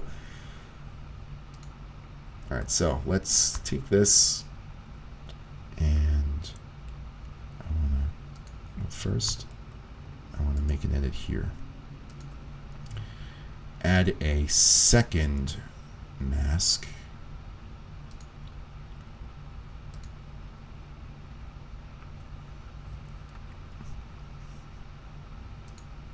Let's just get this other pupil.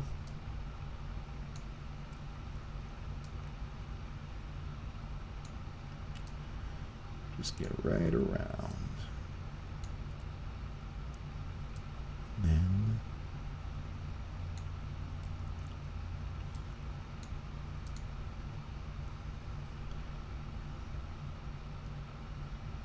perfect. So when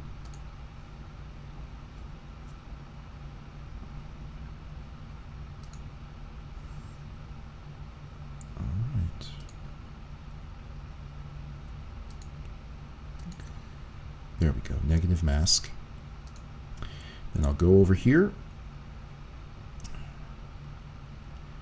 and you know what, I could probably get away with, yeah, I'll just cut and paste. I should be able to cut and paste a mask like this.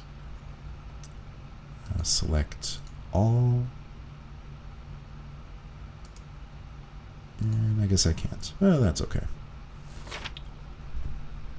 So what I'm going to have to do here is remove this anchor and then just redo this. No biggie. So let's get into position, because the pupils do not ever, here we go.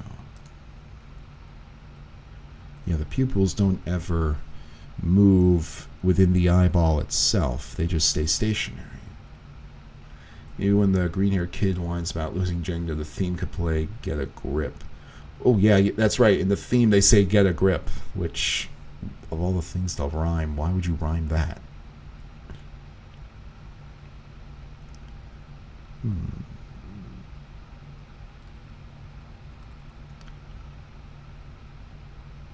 This mask needs to be made just a smidge bigger.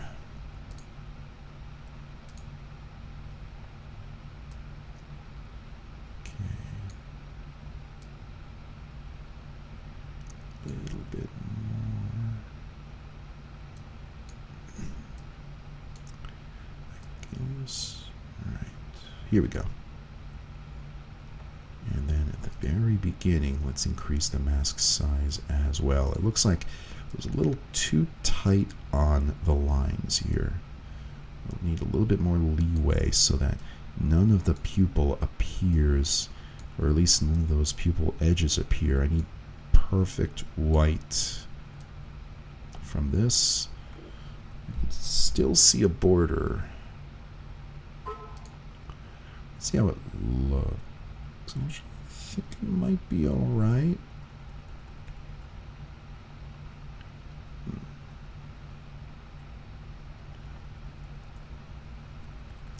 And now let's add a feather. Feather in by 1 so that it's, let's see how it looks. Oh no, actually no, this should be a feather out. That makes a bigger difference. So feather in on the right, feather out on the left.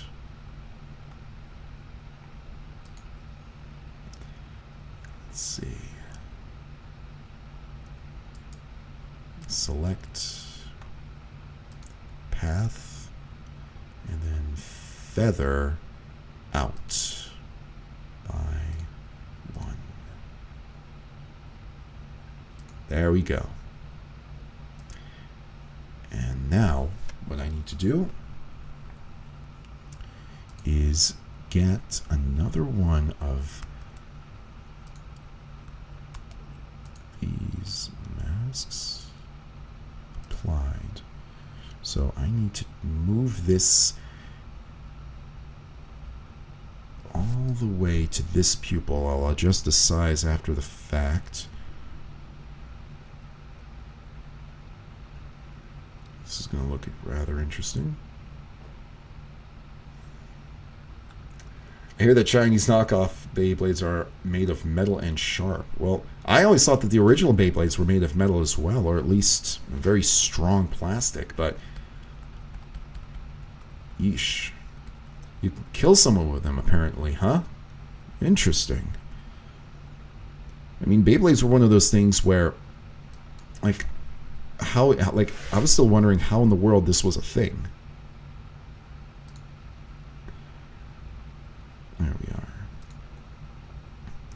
But those toys, like, I'll say this, they're really good tops from the looks of it. I wonder how much they, I wonder how popular they still are. Are there still anybody who, like, messes around with Beyblades? Are there actually tournaments like there are with card games? Because I wonder if you, if memory serves, you have the ability to control the Beyblade.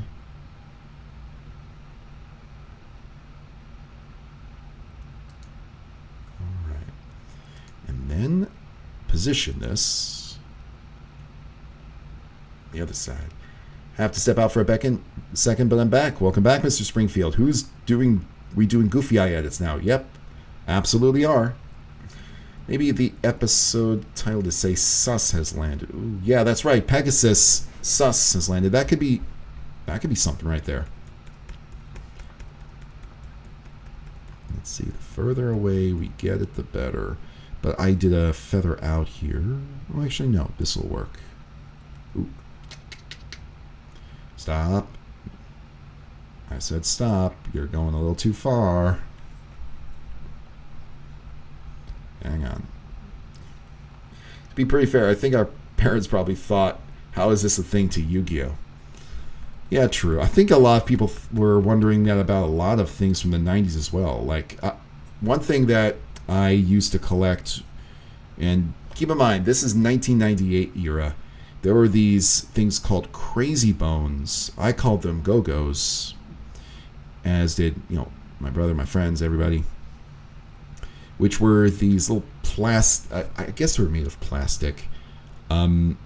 These figures that you, almost like marbles, threw across an arena and tried to knock out your opponents. They were big, and they were everywhere, almost everywhere when I was younger. They were in like pharmacies, like right off to the side. You could buy a pack for $2 or $3, and it came with 3. Sometimes you got a glittery one, and they were all of these like really cool, like fantastic molds. I think you could 3D print them now, though. Like, people can probably do that really easily, but back then in '98 you probably couldn't. You had to have an actual mold. Go Sagittario, be the Beyblade. Yeah. Oh wait, Barry B. Benson's face. There's a thought. Maybe there's a way I can incorporate B-movie in this. Let's make it derpier.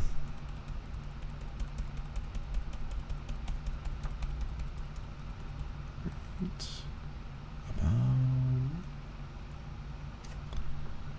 And about here. Yeah. So now we have a derpy face and all this effort because, again, the eyeballs have to be in the right, the pupils have to be in the right spot as each frame moves along. And it looks like, oops. Let's see. What's up with this one? Oh, no, it's the one beneath it. This isn't moving in sync. Yeah. That's what it is.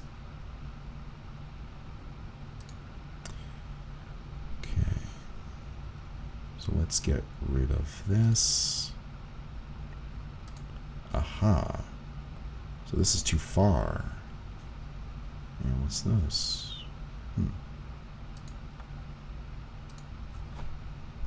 Looks like I'll have to do a feather out here.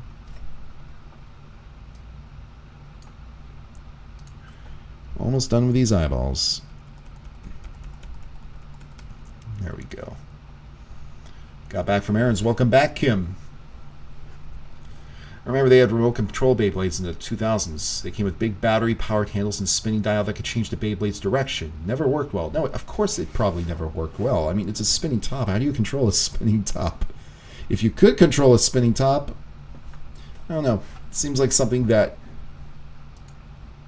you know, the military would use for weapons or something like that. Why is this not staying in place? Is it just too far off? Oh, did it do that thing again? Okay, let's go back here. Is the pupil where I want it to be on this frame? No, it's not. So, delete this anchor. And then, oof. Yeah, I mean, you'd think with something like a spinning top, if someone managed to control a spinning top, they would win a Nobel Prize or something. All right, let's see how this looks now.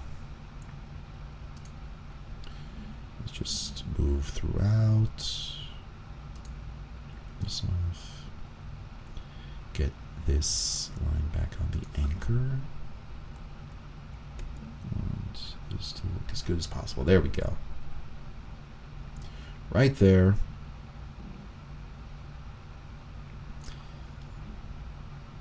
And we have a little bit of outline here that's fixable. All I have to do here is just move this, make sure I got the right one. It's this one.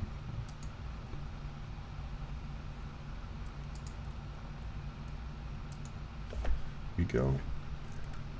Crazy Bones, they were like Mexican jumping beans, right? Kinda, yeah. Came at the same time as those thumb skateboard things. Yeah, those tech deck dudes with rolling wheels. Oh gosh. Oh, that was a line. In all of those tech deck dudes commercials, they always emphasize that the skateboards had rolling wheels.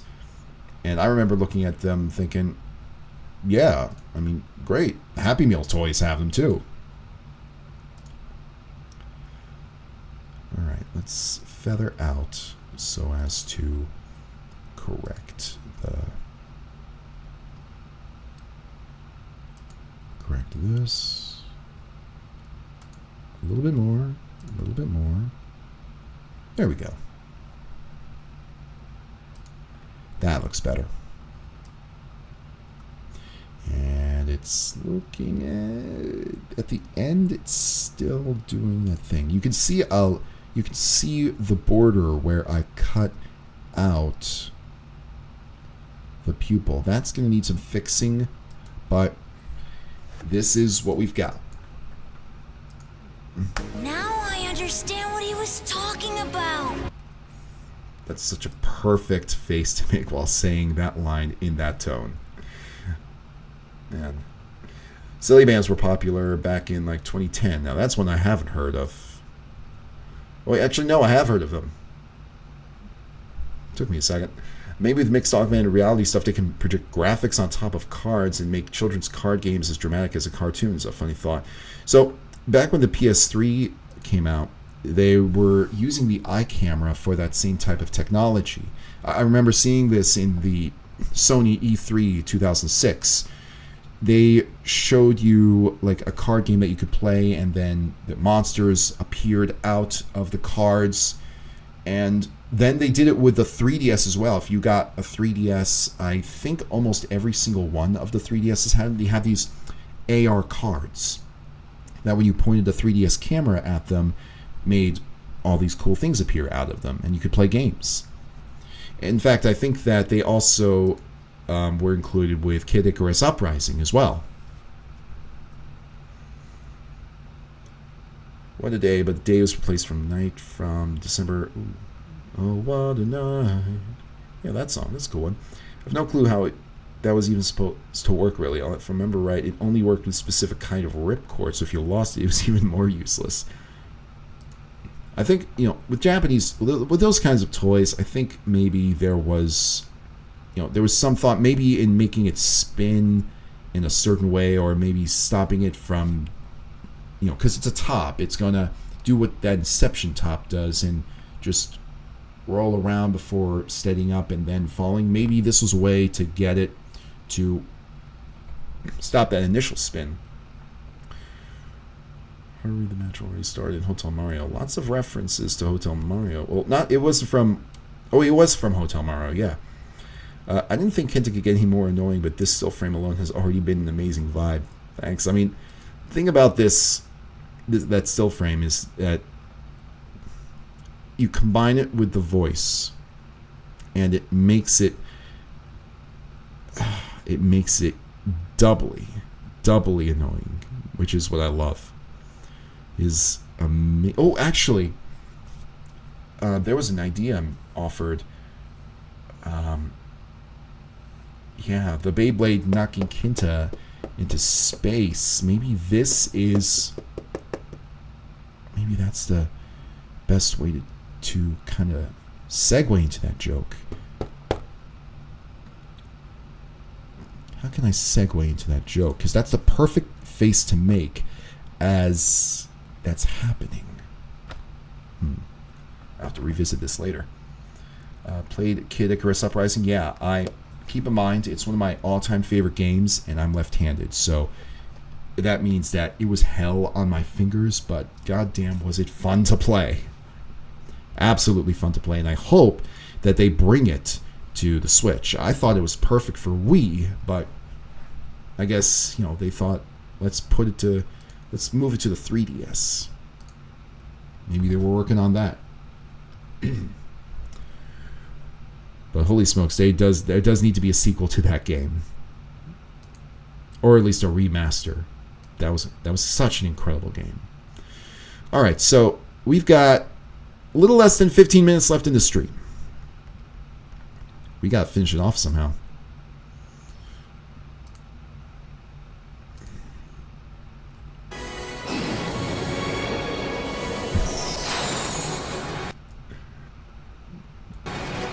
What's happening?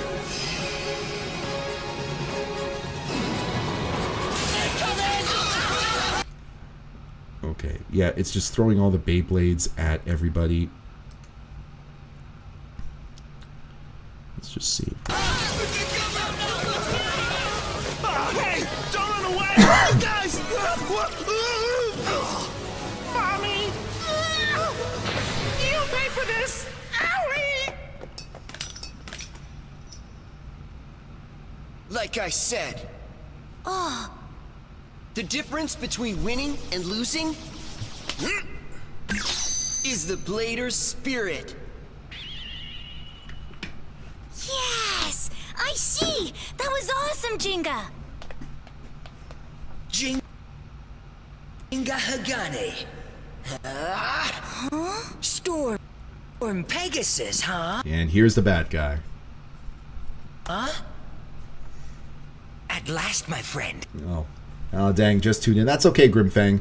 We're going to be streaming tomorrow as well. Same time from 1 to 5 Eastern Standard, and it's going to have a different look to it. Get ready for that. I hope the pooping is going well. It is. Absolutely. I know that there was a lot that you had missed live, but, you know, once this is all finished and we are...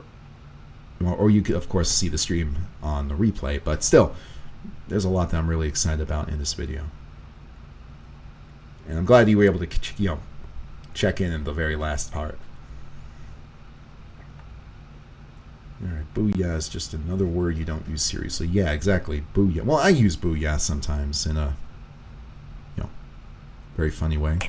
It seems an opponent worthy of me and my Rock Leone has made himself known. Who are you? I am Kyoya Tatagami. This should be interesting. Yeah. So this is kind of like the Kaiba to Yugi. But, you know, that's not the main villain of the series, of course, you probably guessed. I mean, the main villain of the series, I actually don't know, but he does make an appearance in this episode that I downloaded. Again, the only reason I downloaded this episode is to get a clip of Jinko running, and I think I moved that already there. So, there was a joke that had gotten proposed. I'm not going anywhere. Someone says, just kidding, and then he runs off. I'm not going anywhere. Just kidding. Should probably be running in the opposite direction. Yeah. So, flip it horizontally. Bam. By the way, I loved Digi Igi the Emet. Yes, I love that one too. The Digicide joke is my favorite from that one. Especially the first one. But, oh man, that one I just wish I had followed up on. I wish I had not stopped after that, not even for a while. I wish going back I had just continued to make poops after that instead of taking like a break. The difference between winning and losing is winning. I've thought about that joke just as I was listening. I really did. And that's one good application of that line. Maybe along Beyblades, you could have some flaming meteors crashing too. Well, it's funny. I have a flaming meteor crashing in another scene in this poop. This is something I worked on off stream. You'll see it pretty soon. You can only win by winning. You know what? Maybe I'll just tackle that right now. That's a good idea. So, Journal, nice ideas you've been coming up with all stream long. Broccolione. It sounds very close to broccoli. Yeah, almost. In fact, the word broccoli is a good segue for Barack Obama. Because when people say Barack, they almost shorten that A vowel enough so that it sounds like the start of broccoli. So you can use those interchangeably if you wanted to. Iago's Parrot Man. Yeah, that too. Especially the curse splat line and the holy fuck. Did you know Digimon the movie is actually 4? Yes. Yeah, it's 4 different OVAs Frankenstein together in an extremely clumsy way. Yep, absolutely. Weird seeing them in the original Japanese format. Yeah. The thing about Digimon the movie is that again, I'm going in with zero, well,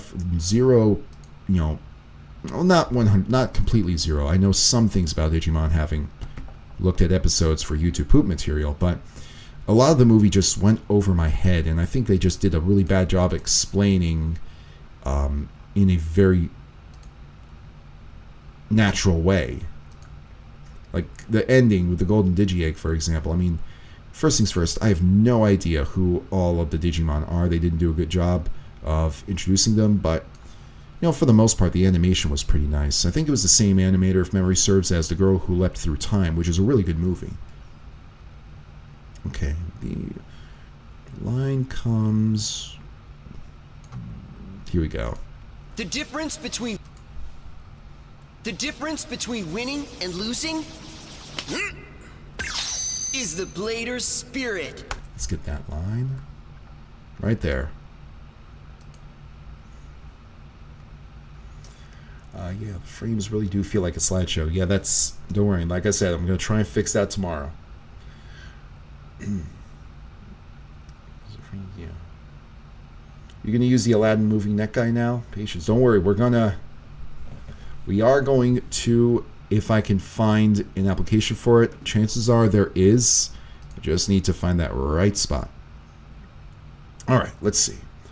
Broccoli Obama, maybe. It's Obama. So I'm going to let you know right now, because tomorrow's stream is like a finishing up of the of the Jonathan Lonathan YouTube poop. He uses broccoli in this video, and I do make a Barack Obama joke from that broccoli splice. So that's how I know right off the top of my head. Like the fact that there is like a Rock Leone broccoli, whatever. It's pretty cool. If you ever have like a broccoli clip or a Barack Obama joke, whichever one, you can do that. He's more. I'm not going anywhere. Just kidding. It's more dimensional. It's more three-dimensional than Jenga the entire episode. The difference between winning and losing? I think I plopped that in the wrong spot. Yeah, I need to plop it over here. A bait. Let's put that right here. Between winning and losing. Winning. Let's just get this clip.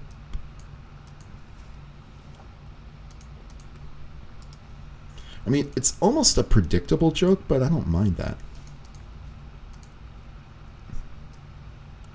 If there's another way I can tell the joke, though, that would be great.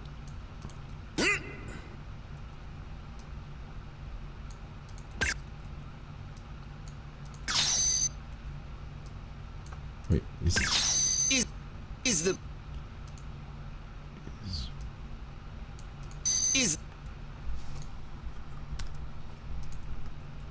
is winning?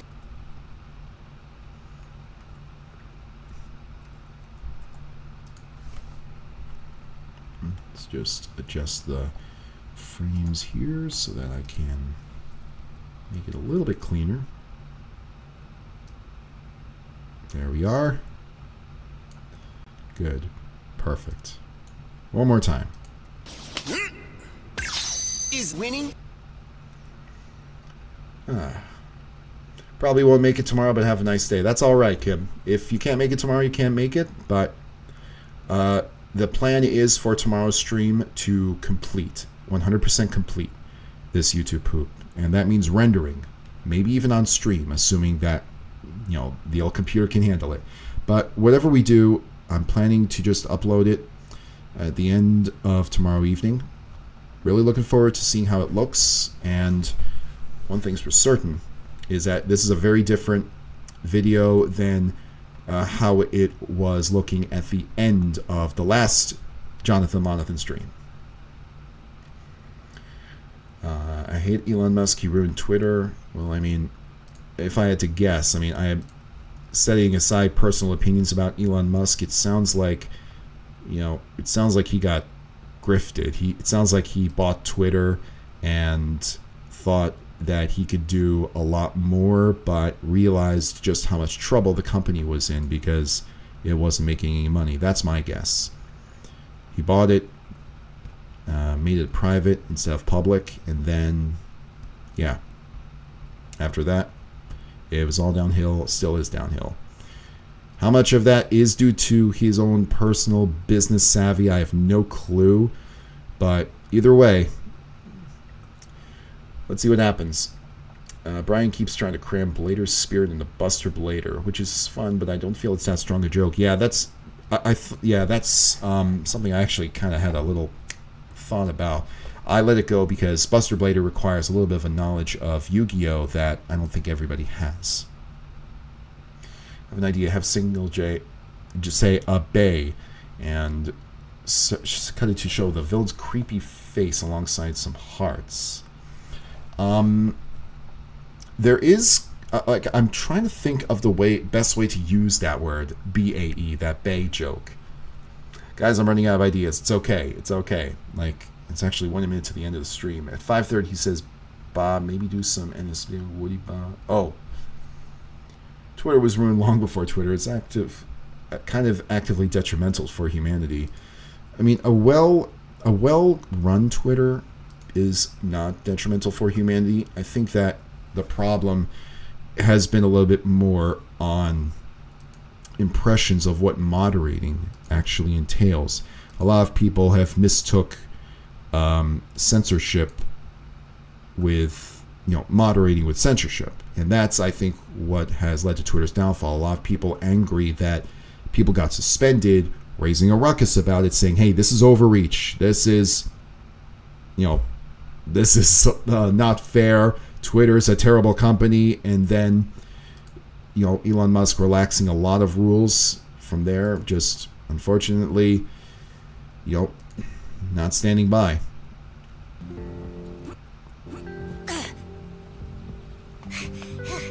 See, it's 5 o'clock. A bit before 5:30. Oh, I see what you mean. I was looking at the wrong thing. He says, "Bah," right at 5:30. See if I can squeeze one more edit in. Just one more. I think that... Keep practicing. The sky is the limit. Ladies and gentlemen, please give it up for the winner Oh god, Beyblade is such an obvious joke. It's okay. of the national tournament and new holder of the title Blader #1, Kenta, King of the Beyblade Yumi. The king. Thank you. Thank you so much, everyone. Well, what happened to his hair? Jeez.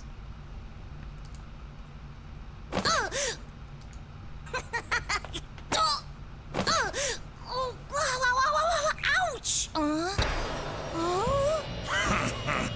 Is this it? Is this it, journal? I'm trying to find it. I'll tell you what. I'll look for it off stream. I'll have to make a note. Bah sound. Yep. Because where I am, it is 5 o'clock. I should definitely start wrapping things up. You know, just to make sure I've got a lot more energy going into tomorrow. My issue with forcing political opinions to less than 2 sentences has removed nuance, led to bad faith interpretations. I mean, the thing is, it was going to happen whether or not it was Twitter.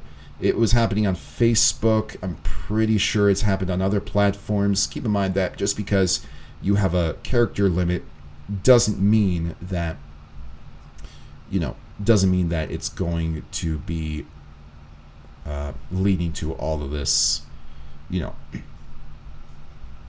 forcing of opinions. It doesn't really matter how many characters you're limited to. People are going to do it anyway. They're just going to change how they do it. But it's a little heavy. Yeah, it's a little heavy for a stream. I don't even blame the villains for ambushing Kenta. He's so annoying. Absolutely. Well, we'll get another chance to see more annoying Kenta on another stream, which I'm going to update you on pretty soon, because I'm going to see what... Here's the thing. I'm going to be attempting a regular Monday stream instead of a Thursday stream. Monday is going to be a much, much easier day for me to stream on. So, as a result, I'm shifting that from A to B. And I'll do a couple of more streams throughout the week if I can. I should have some opportunity to do that. If I can't, oh well. But, oh wait, let's see. Monday streaming might be a little tricky, but we'll see what we can make happen. Worst case scenario, we do a Tuesday stream, and then the following week, we do a Monday stream. All right, I'll just keep you updated. But either way, Kenta falling in his butt could be a way to end the sliding Kenta gag. I don't want to end it like that. I just want to. I think someone mentioned Kenta on fire. That's a pretty funny way to have it conclude. But maybe there is some merit to that. Either way, guys, thank you so much for joining me on stream. Remember, tomorrow at 1 Eastern, we're going to be wrapping up Jonathan Monathan, adding a few more last-minute jokes, seeing what input you've got. You get to see a little bit of, well, you'll see all of it, pretty much, of what's been done, and a lot has been done. So, get ready for that. Have a wonderful evening, and I'll see you